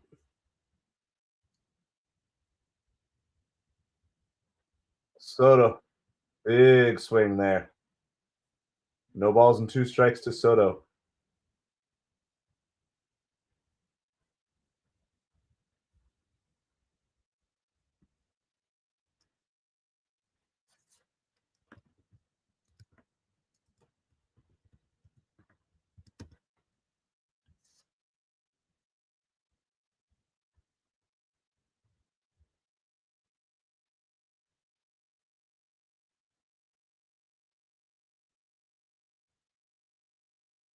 Oh, this is an old school reference I'm seeing. I see what you're throwing down, Brian. Soto rips it to shortstop. Nice backhand. Guy, I see what you're saying here now, Brian. I've been out of the New York area for a while, so I've been spared the downfall of WFAN. So it's kind of nice that I get to leave. Like I left that area with all my childhood memories of WFAN being the Mets channel. I had to search it, and so here's the reference. So I'm other than the clips that come across social media, fortunately, this is some info for those of you who are interested in what Brian is referencing here. I remember the olden days when it's Mike Francesca, and the Mad Dog Chris Russo on the Fan. WFAN, New York. Well, Pete's going to have to wait till next inning here, Jay realized, because we're doing that. So if you've ever been around us in the Orange confines, you know how much we enjoy them. Let's see.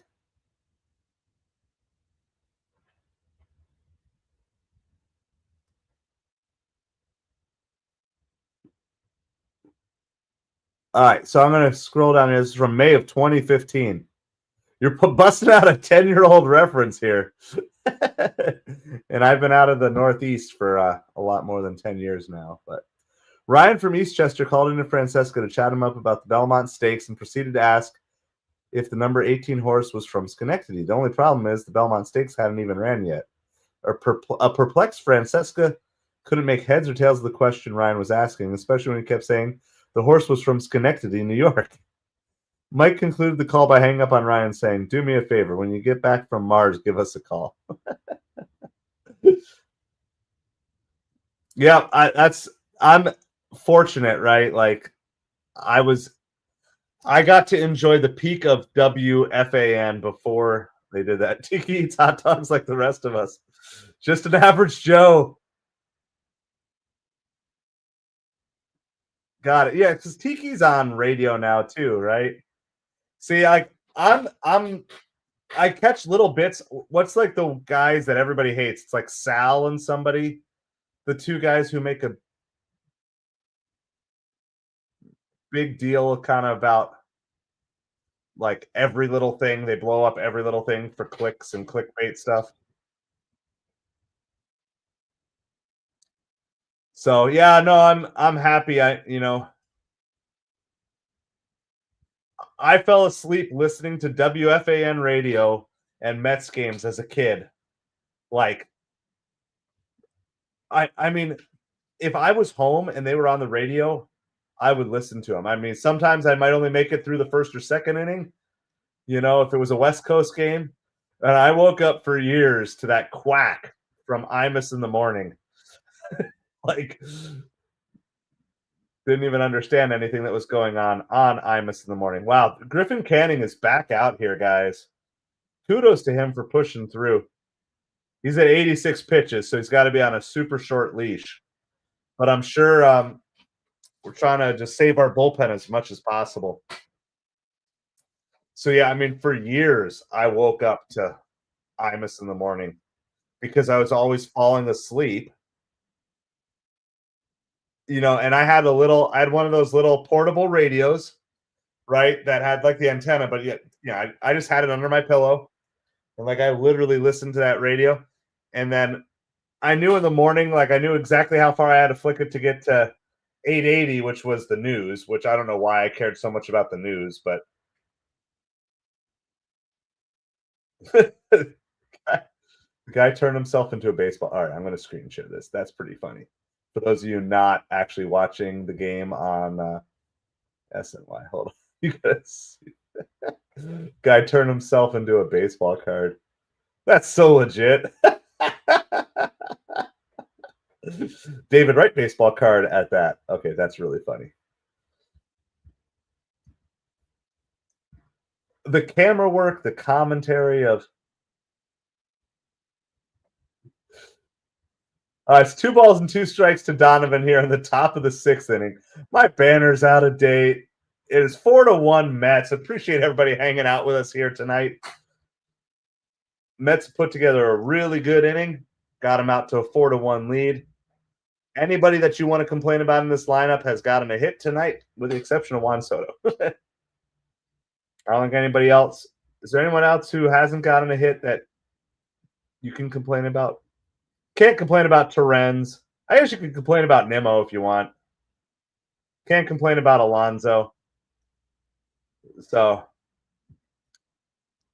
if you're upset about any Mets player at the end of this game, it should be Juan Soto at this point. Beatty's on at least a 3-game hitting streak. Vientos is on a 5-game hitting streak. The bottom of this lineup is starting to heat up, which is really good. And so is it confirmed that Alvarez, someone said earlier, Alvarez is coming back on Sunday. I don't know if I've actually seen that anywhere.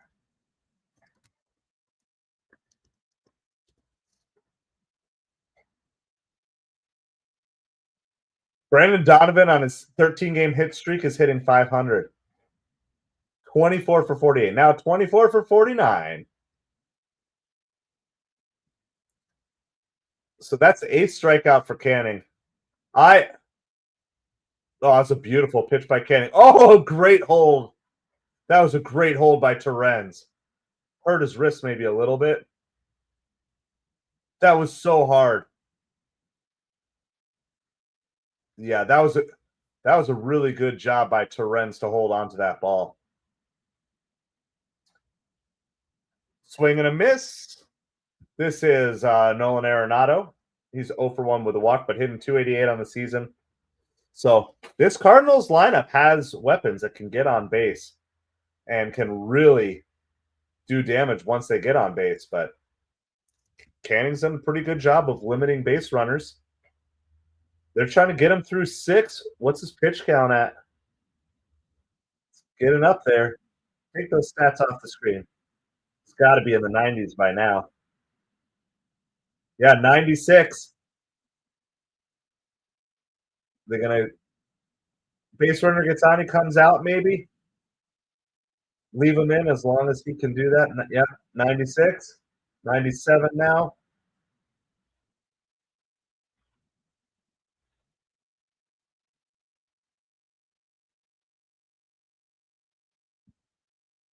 Two-one pitch. That's outside. That's the only pitch that Canning's not been able to get over today is that slider. So what do you think? You think if someone gets on, Canning comes out, right? Reed Garrett is warming up in the bullpen for the Mets.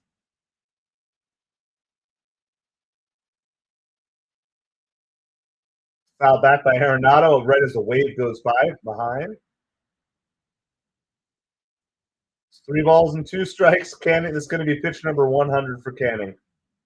Shout out to Griffin Canning coming back after sickness. He looked a little rusty the first couple innings, but he has worked through it really well. Mets gave him some run support. I still don't feel comfortable with just a 3-run lead here. I don't know what you guys think, but I definitely am feeling like I want to get this up to like 6-1. Grounder, Lindor fields it, throws to first. That's 2 outs. They're gonna let him have one more. See, now I've been critical with Mendoza of leaving guys in too long in other situations. I don't have a problem here as long as there's a clear plan, which is like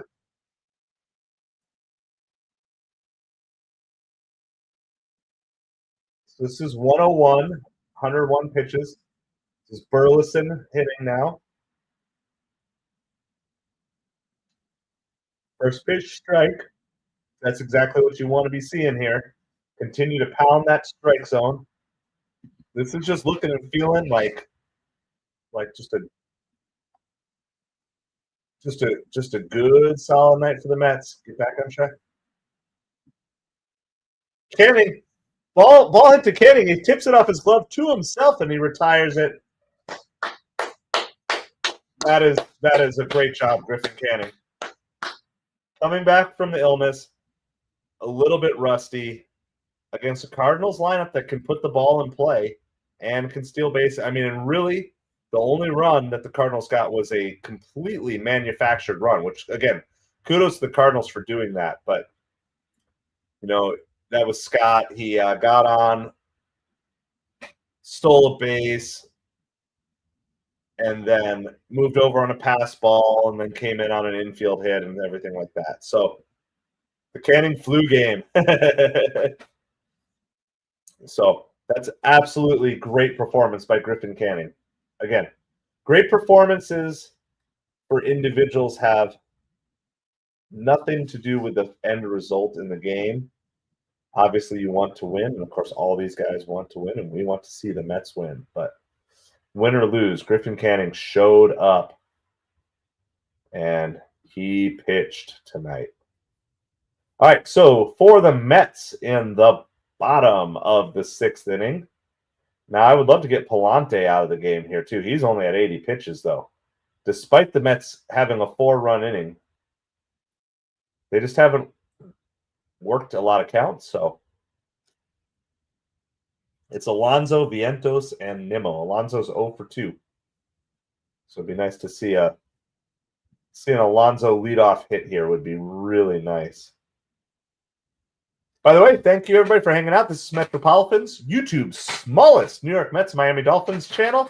My name is Craig. I'm so happy to be with you and hanging out with you here tonight, whether you're on vertical or horizontal. Please hit that like, hit that subscribe. We're on the road to 200 subscribers coming sooner rather than later. So might as well join the train now.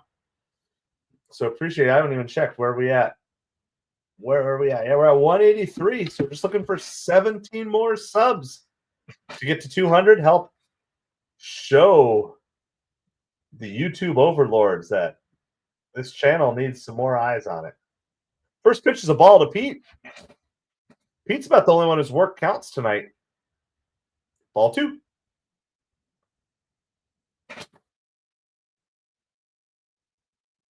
Rangers are now at 4-1 on the Angels. The Yankees have tied up the Rays 3-3, 4-0 Tigers over the Royals, and 6-2 Orioles over Cleveland. That one's in the top of the 9th. 3-0 to Pete Alonso. I think Pete's got the green light here, right? Absolutely. In a 4-1 game, Pete has the green light. But he does take it.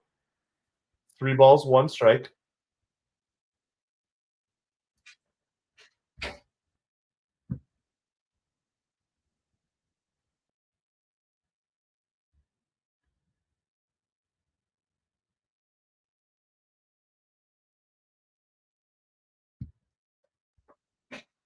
How many days a week? It's a good question they're talking about on the SNY broadcast right now. So, how many days a week do you think Alvarez and Torrens should catch? Let's just assume it's a full week, 7 days of games. You want Alvarez catching 5? I kind of like Alvarez catching 4 and DHing once. And then I know it's a little tough to DH Alvarez as a catcher, but I don't mind it. Like, worst case is you lose your DH if you have to bring him in. What do you guys think? What would you do? Would you kind of give him Torrens a lot of playing time?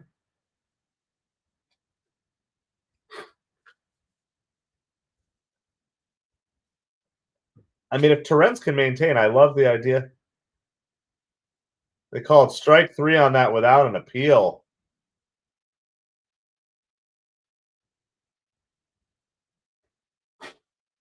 I'd like to see that replay.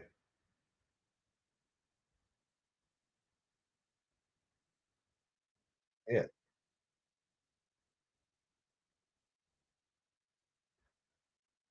Yeah. Yeah, there's no way that the ump should have called that one on Pete for the strikeout. Vientos has a weak grounder to third, and he is thrown out there. First pitch swinging. That's unfortunate because you gotta.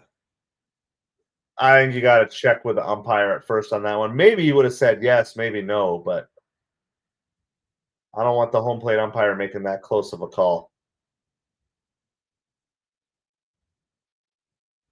All right, Brandon Nimmo is at the plate. His batting average has dropped under 200 today. He does have 4 home runs. This does kind of feel like a Nimmo home run type of situation.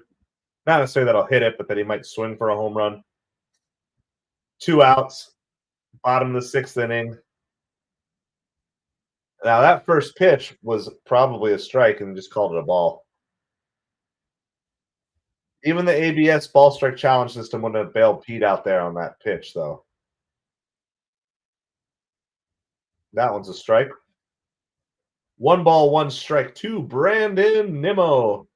So feel free to check in the chat. Let me know what's going on. If you got any other baseball questions, anything else. That one is the top of the zone, but I guess that's also a ball. Man, they're kind of robbing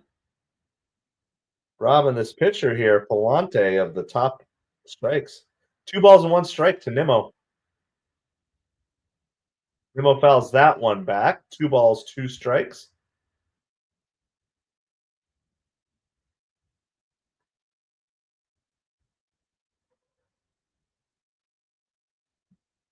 See what we got here. See if Nimmo can get this ball on the play.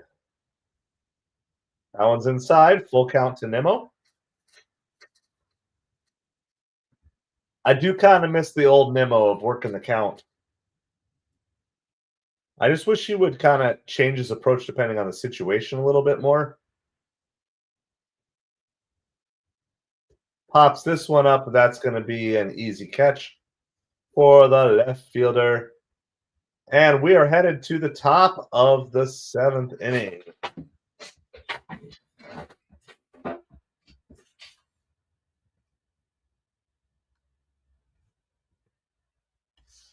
All right, so here's the resets. 4-1.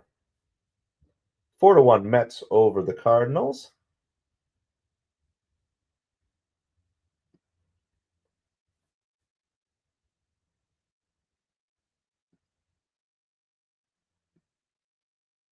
Oh, I found a Cardinals streamer. He's not on camera. He's not on. I found a Cardinal streamer, so we're going to raid somebody here.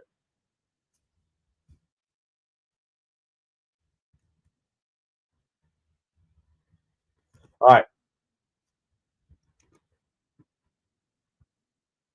I found a streamer. He's not on camera, but he is talking. So what we do, for those of you who are new to the channel, is that during the 7th inning, when the Mets are not hitting, we go find another creator and we go rate them and give them some love and give their stream a like, say positive things. It's something that Tom Grassi has done for football streamers, and I've been rated by Grassi multiple times on my channels, and so just something I've wanted to institute for baseball. And so we're gonna go raid him in just a second. I'm gonna post the link on both the vertical and the horizontal live. So if you want to join us, just go over, say something positive. Let me just get everything set up here. And so we're gonna just cover that. And so if you want to join us, I encourage you to say positive things. Let me get the links posted here really quick. So I encourage you to raid with us here.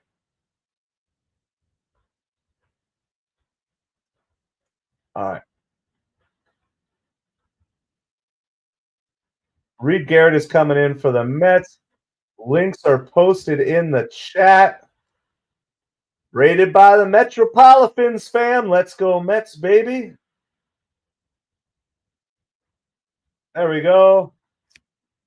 Just a guy got 5 subscribers, guys. 5 subscribers.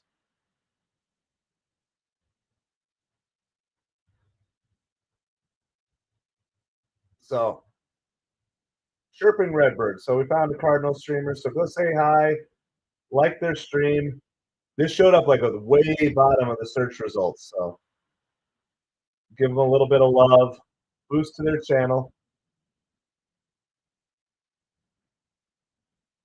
So, appreciate you guys coming over, rating, sharing the love with everybody. It's 1 ball and 2 strikes to Jordan Walker here with Reed Garrett pitching.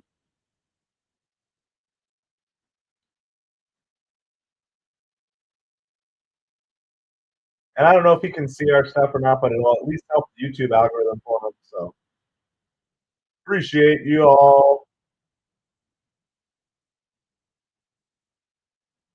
He's got a lot of good. He's dropping lots of good knowledge. So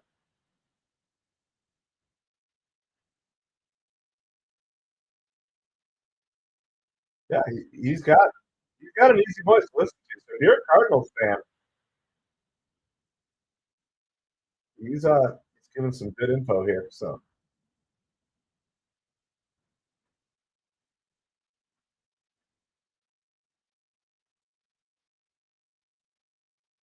thank you guys for rating. All right, here we are. Back to the game at hand. Here's 2 balls, 2 strikes to Jordan Walker. Reed Garrett pitching for the Mets.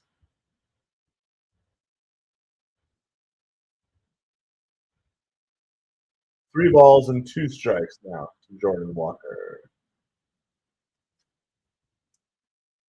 And if you haven't yet hit the like and the subscribe over here, appreciate it so much if you would do that as well. We are on our way to 200. Thank you for ever hit that because we're now at 184. This is fly ball high in there. Wow, it went really high. Tyrone Taylor gets under it though, makes the play. That's going to be the first out here in the top. Oh, it's a raid. Thank you, Sharon. Thank you, Jonathan.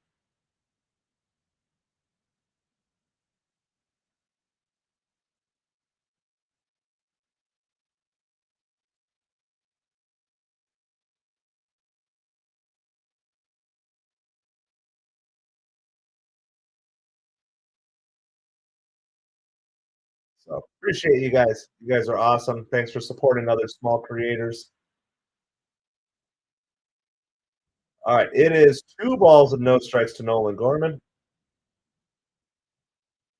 And I appreciate each and every one of you guys hanging out with us here tonight as well. Mets have a 4-1 lead. I still don't feel like it feels safe yet, but the bottom of the inning, where do we leave off? Nimmo, I think. It was Marte, Terens, Beatty. 2 balls and 1 strike.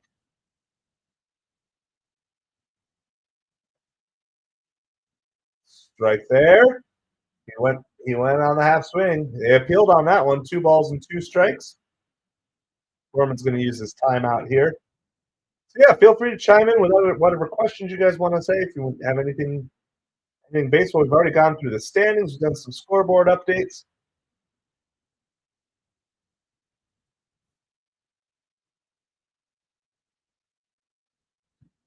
All right, here is the pitch to Gorman. That one's in the dirt. 3 balls and 2 strikes. So Garrett's splitter's been about as far away as Canning's sliders were. In other words, they have not been really good pitches. Like not close enough to induce a swing, which is the whole goal.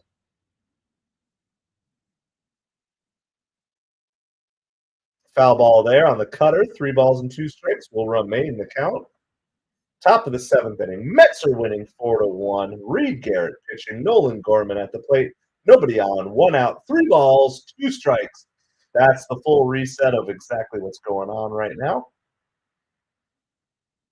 That one's fouled away as well. Nice little battle here.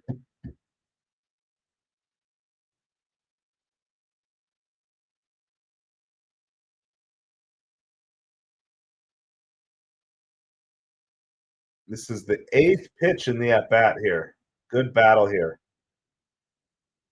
That one's fouled away as well. 9th pitch of the at-bat. What should the Mets do when Blackburn returns? That's a great question. So I'm going to tell you what. I've been on the Blackburn over Canning, but I don't know. So we have more bullpen issues, right? So I'm almost okay of like just let him be the long reliever, let Blackburn be the long guy out of the bullpen, or just go to the 6-man rotation to keep Sango loose, and not overstress. I'm gonna guess the Mets might just go 6-man. That's what I think they're gonna do. I like the idea of Blackburn just being your long reliever out of the bullpen. And you just have a game that there's a ball 4 there for Gorman. Jeremy Hefner is coming out here to have a meeting at the mound. So, but it's hard because you want to keep him stretched out as a starter because at any point in time you could easily need, you don't have to bring somebody up for the minors or whatever when you got 6 starters on your staff. Like how the Mets had to do the opener the other day. I know it's like something we do all the time now in baseball, but I've never really become a fan of the opener. I know the Tigers basically used it with a lot of success last year, but they also didn't go back to that as their primary strategy this year. So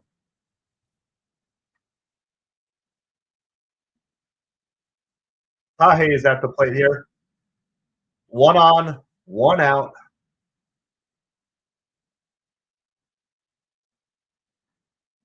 Yeah, Philly cooled off the Giants a little bit, for sure, Arnell.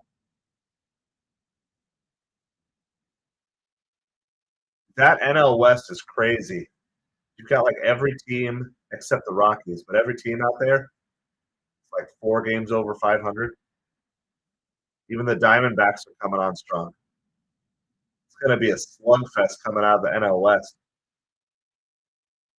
I mean, you could literally get to the point where the NL West gets 4 teams in.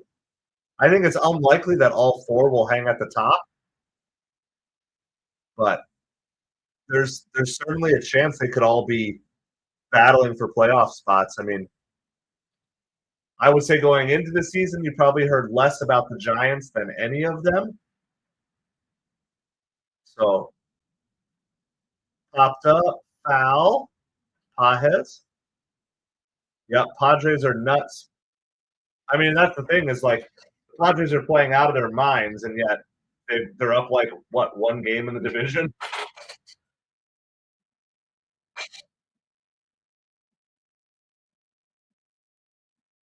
The Cardinals do a good job of. Hayes spoils another one. I mean, the amount of pitches that the Cardinals have just spoiled for both Canning and Garrett.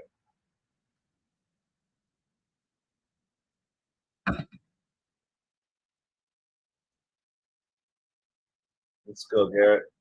That's low. 2 balls and 2 strikes. We can figure out how to get the ground ball double play and get out of this inning. That would be ideal. What do you guys think the Mets should do when Blackburn returns? And Arnell, who do you think is going to end up in 4th place in the NL West? Just based on what you've seen, because you've probably seen more NL West ball than I have.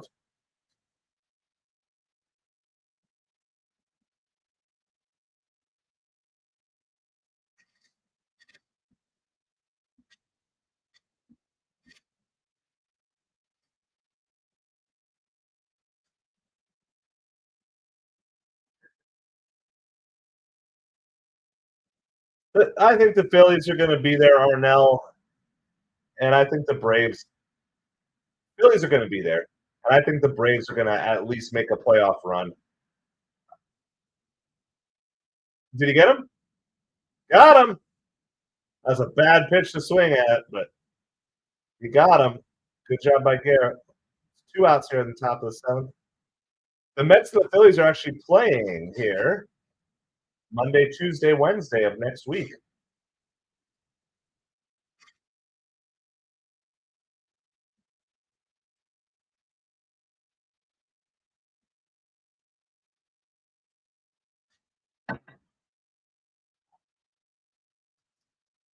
Not the Rockies. No, I think the Rockies are toast. John, you're saying the Dodgers to win the division or to finish 4th in the division?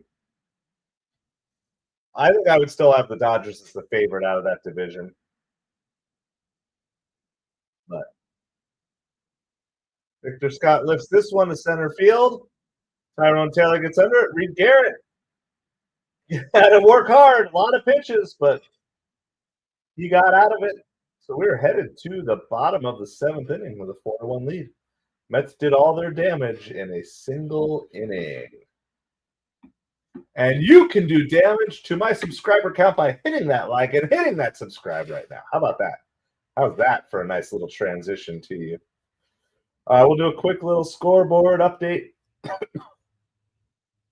Some games have gone into the books. We'll maybe do everything. We'll update you on all the scores, even the games that ended earlier today.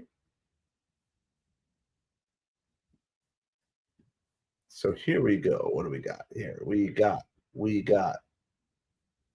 There's the tab.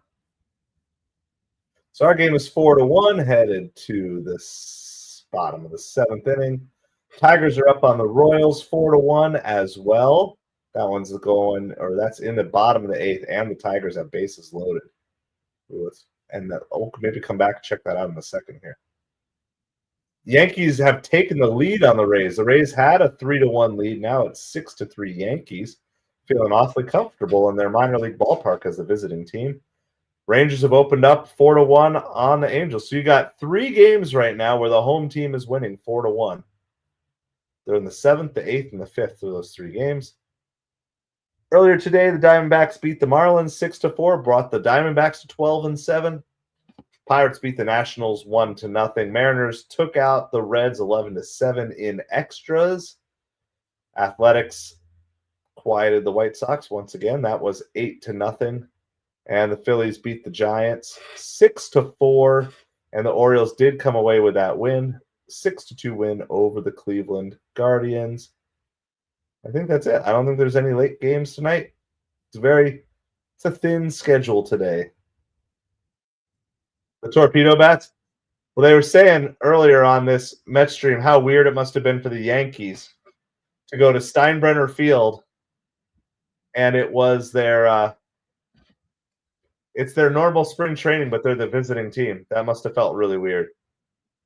Matt Swanson making his major league debut for the Cardinals. Congrats, Matt Swanson. Welcome to the show. 1 ball and 2 strikes to Starling Marte. Start Mart.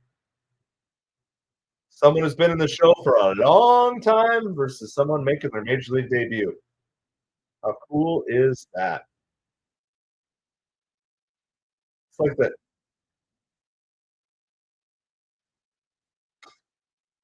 The generational pushing, it's just so cool how it just keeps passing down from generation to generation. Marte fouls that one away, remains 1 ball and 2 strikes. So Jonathan's going with Padres, Giants, Diamondbacks, Dodgers, Rockies. Wow. Bold prediction, Jonathan. I would not be upset. I would not be upset with the Dodgers missing the playoffs. But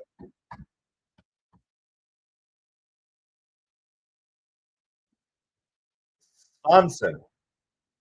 Svanson. Svanson.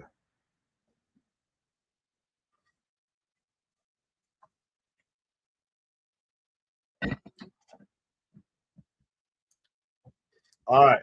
So here we are. Still 1-2 on Marte. So Marte's given the Mets a lot of pitches to see here. That one's grounded over the pitcher's head.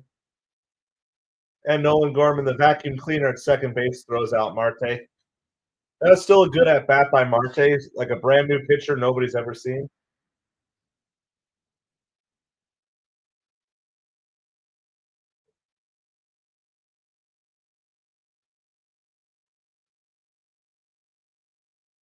So there's one out here. Luis Torrens is coming to the plate. First pitch is a strike. No balls and 1 strike.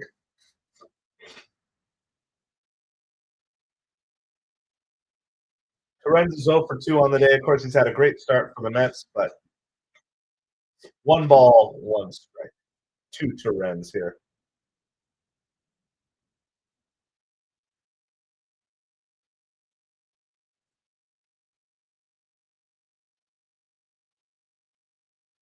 That's a strike. 1 ball, 2 strikes to Torrens. I guess my one caution on Torrens hitting too much, when Alvarez comes back is sometimes players just have some magic when they get an opportunity to play, but it's kind of just magic for that moment. It's not necessarily long-term magic. 2 balls, 2 strikes to Torrens here.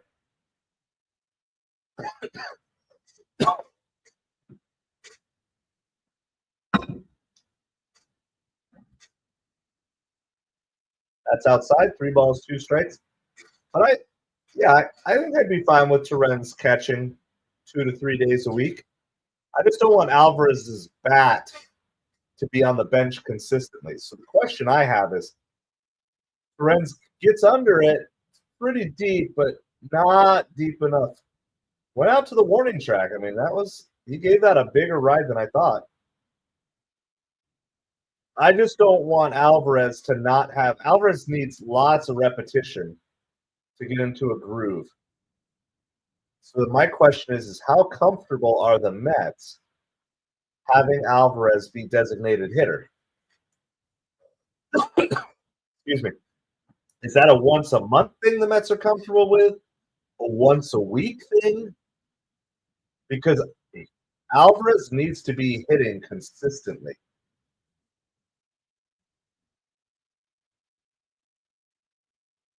And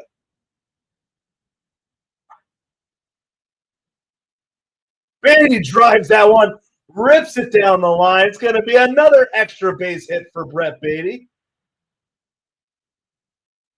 2-out double. Good play to stop at second. He had thoughts of third. It's a fluke. Get rid of Brett Beatty. We hate everyone who's on our team because they don't perform the instant that they come to the plate.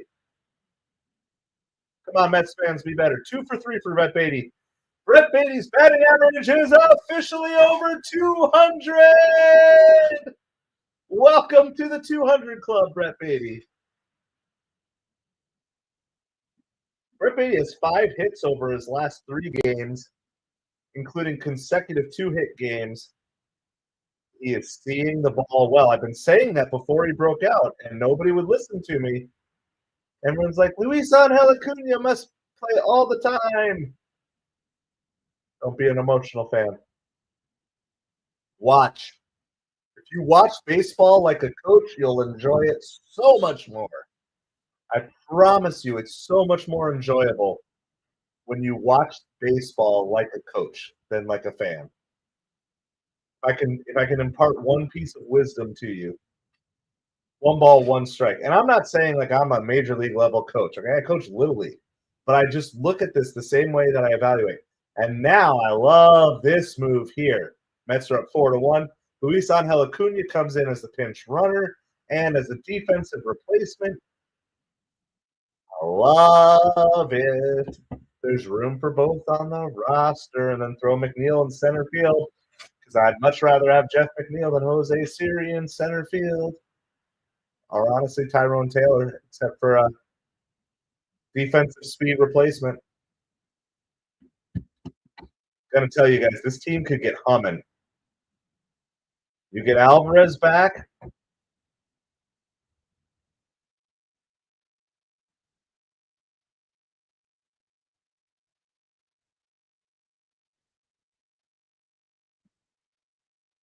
I always love watching the families of these players making their major league debut.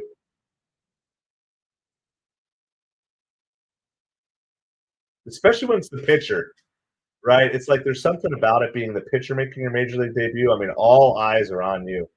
2 balls and 2 strikes to Tyrone Taylor. Let's see if he can rip one down the line. Oh, he does, but it's caught.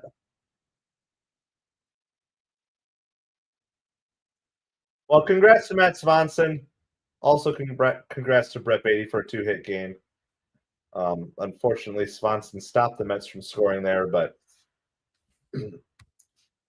just as a baseball fan, it's cool to see a guy go out there and put up a solid first inning in relief. I'm sure he was so nervous. So, Brett Beatty hitting over 200. Good stuff.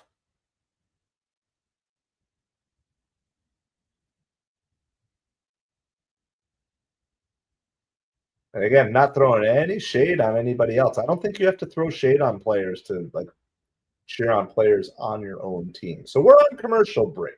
We're headed to the top of the 8th inning. It's 4-1 Mets. The Mets did all their hitting damage in a single inning. I'm assuming we are getting a pitching change. It was AJ Minter warming up last inning. I just haven't heard that officially. So until I see that officially, we won't confirm it. Yes, it is. There it is. There's the official notification. And of course, Acuna is going to stay in at second base, taking over for Brett Beatty. A great night for Brett Beatty. He had a good defensive play at second base earlier, 2 for 3 on the night, including that extra base hit there. AJ Minter is coming in for the Mets as the relief pitcher here.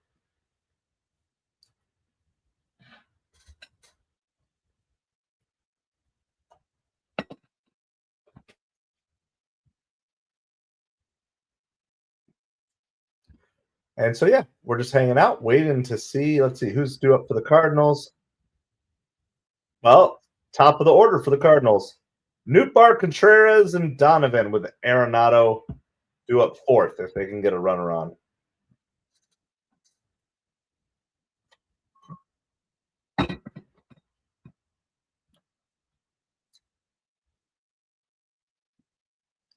First pitch swing into Minter.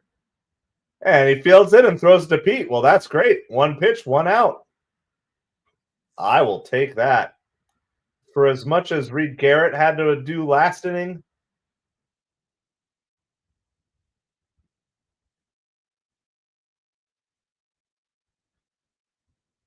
by the way, it'll be Lindor, Soto, Alonso for the top of the 8th.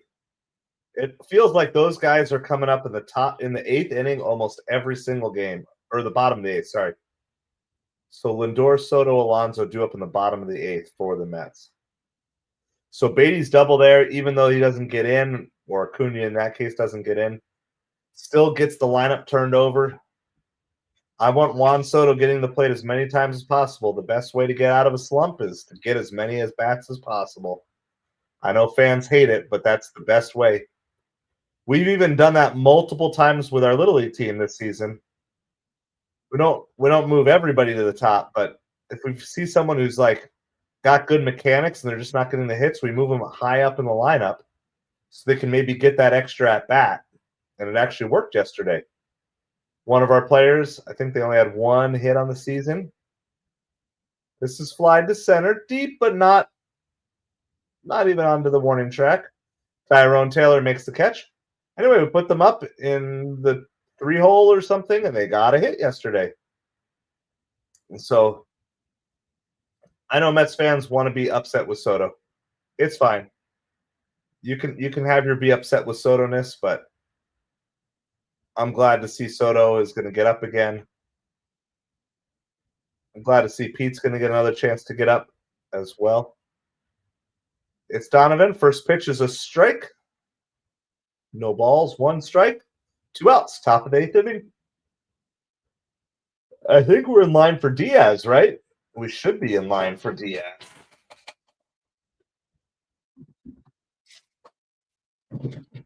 Ooh, got to get my trumpet ready for Diaz for the 9th.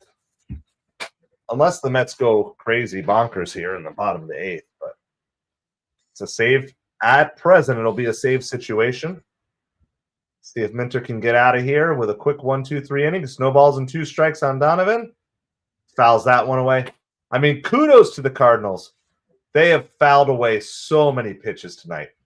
I'm very impressed with their plate approach. The plate approach of the Cardinals in this game has been great, up and down the lineup.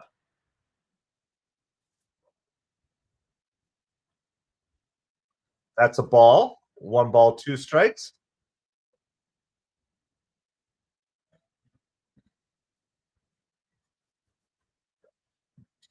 Kind of almost forgot already, but Griffin Canning had a great night as well.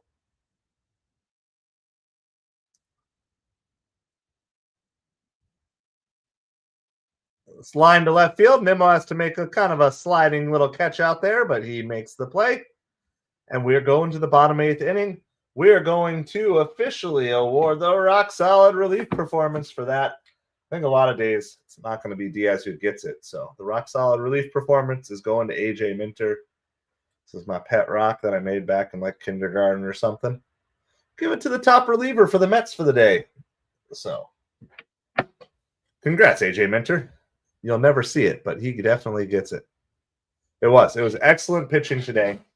And even though the Mets didn't score a ton of runs, they strung the hits together,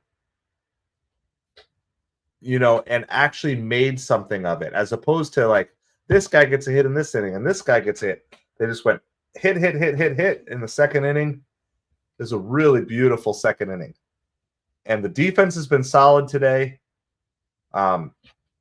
Just a good day all around. Cherry on the top here would be Soto and Alonso doing some damage. So Soto, Alonso, and Nimmo, none of those 3 have home runs today. None of those 3 have hits today yet. So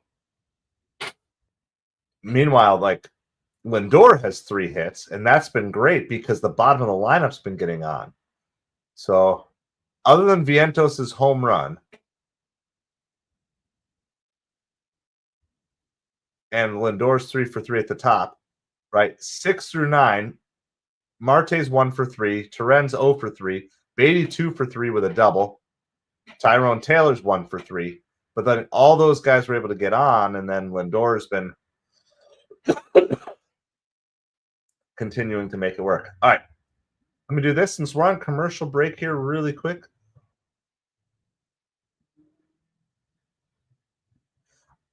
I'm going to take a real quick break. I'll be back with you guys in like a minute.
All right, a quick out by Lindor here in the bottom of the 8th. There's Juan Soto. Sorry, I've committed to Rally Pig until Juan Soto breaks out, till we get a Juan Soto something or other. 2 balls and no strikes to Soto. Yep, I got trumpet is ready for Edwin.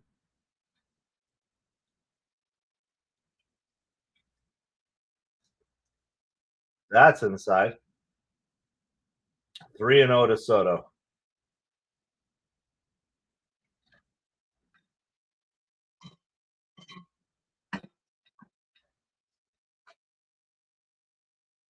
Let's see. Think Soto's swinging 3-0? He's not. There's ball 4. Well, Soto gets on base. And that was a good, patient Soto at bat. And now you get Pete.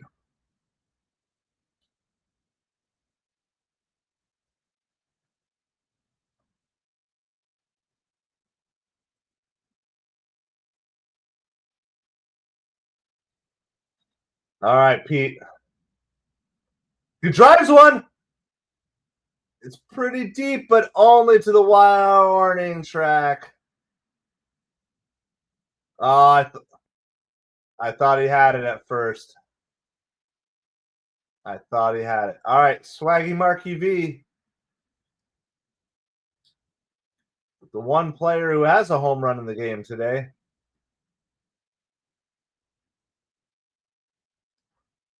I mean, Rally Pig got a walk for Soto. So does that count as not a net bat?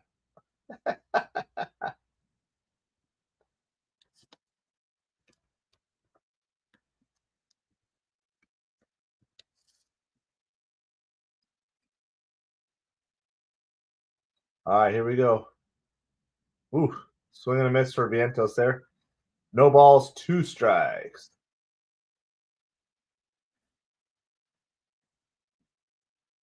Arenado, Burleson, Walker. 4, 5, and 6 due up. That's inside. 1 ball, 2 strikes to Vientos. 2 outs, bottom of the 8th.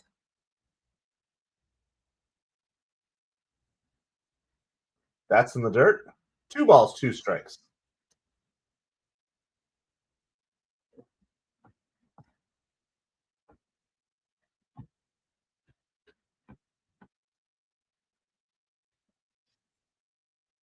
All right, let's see what Vientos has here. 2-2 count.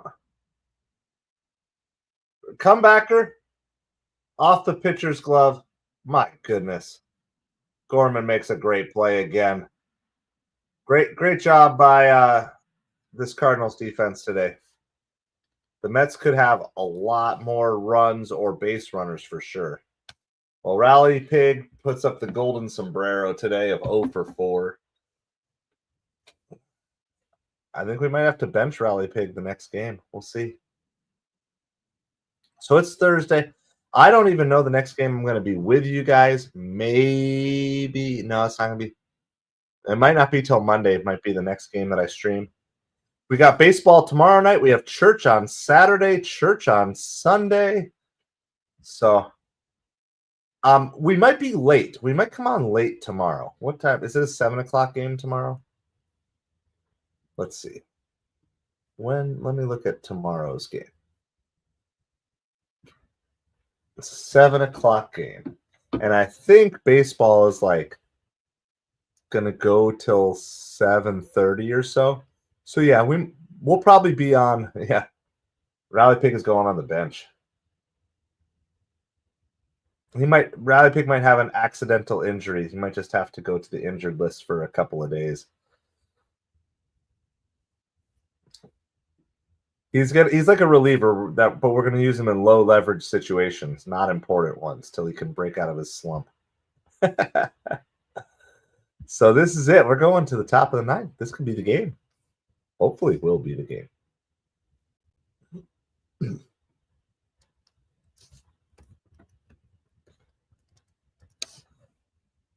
We can hang out for a little bit. I'm not in a rush to go anywhere after the game. I am going to go to bed early again just because I'm trying to beat this cold. But good news is there's no school tomorrow.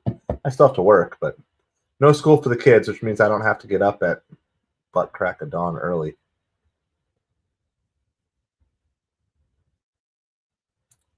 No alarm. No alarm for the morning. All right, here we go. It's trumpets. All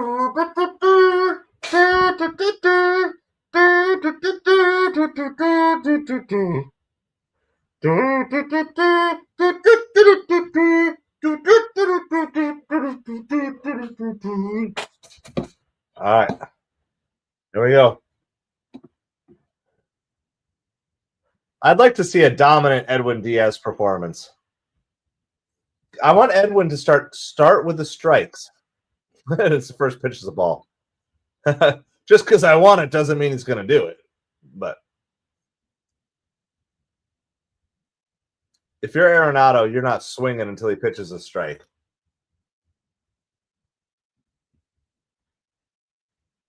I want Diaz to just start with the first pitch, fastball strike right down the middle.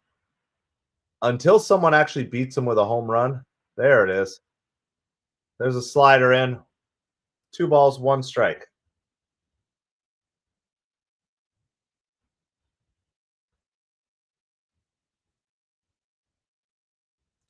That's outside. 3-1. Like, Diaz's primary problem to me is just getting behind in the count. I was a little off with it. I did trumpets. I did them. That's ball 4.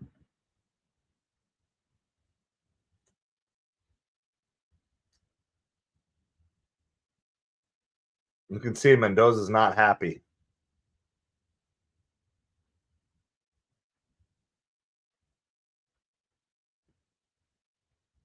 Ron Darling's going to analyze him.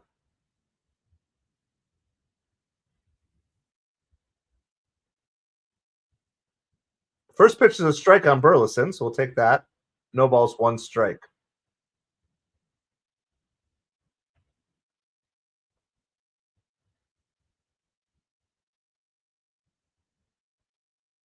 That's high. 1 ball, 1 strike.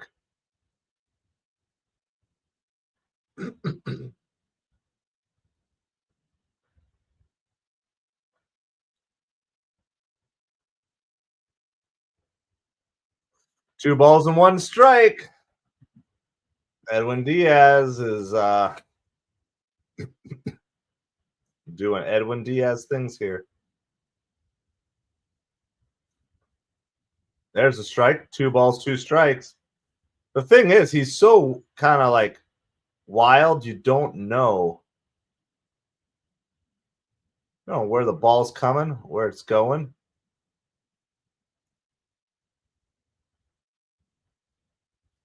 That's popped up. It's down the third baseline. Ooh.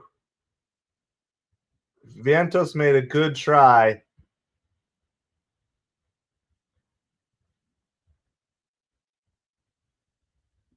I'm trying to see where the ball actually landed. Because they're saying it was really close to it, but oh yeah, it's right there. All right. Got him! Called strike 3. So there's 1 out. Tiptoeing through the tulips. That almost felt like a makeup call for the... No, that was a good pitch. That wasn't a makeup call. Just...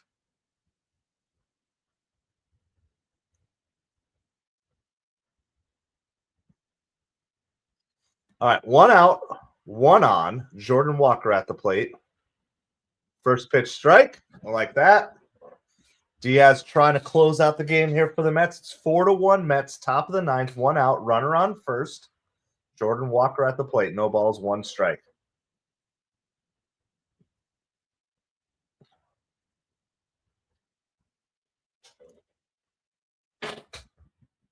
Tiptoeing through the raindrops or the tulips. Oh, Walker bailed him out on that.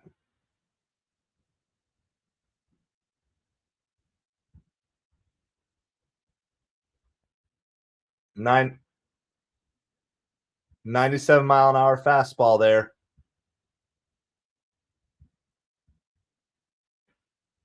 Walker asked for time at the last second.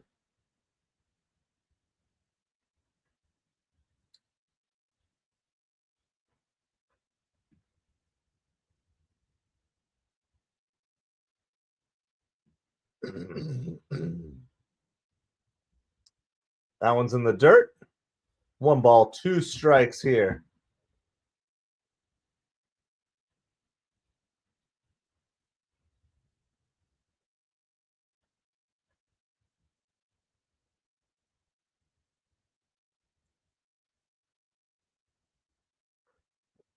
Good 2-strike swing to spoil that pitch by Walker. Remains 1 ball, 2 strikes. We're the top of the 9th. 1 out. Edwin Diaz in. Jordan Walker at the plate. Runner on first. Mets are up 4-1. So it should feel comfortable, but it doesn't.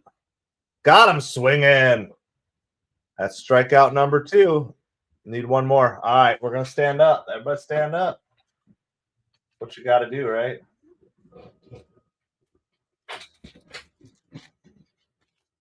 Stand up. Here we go.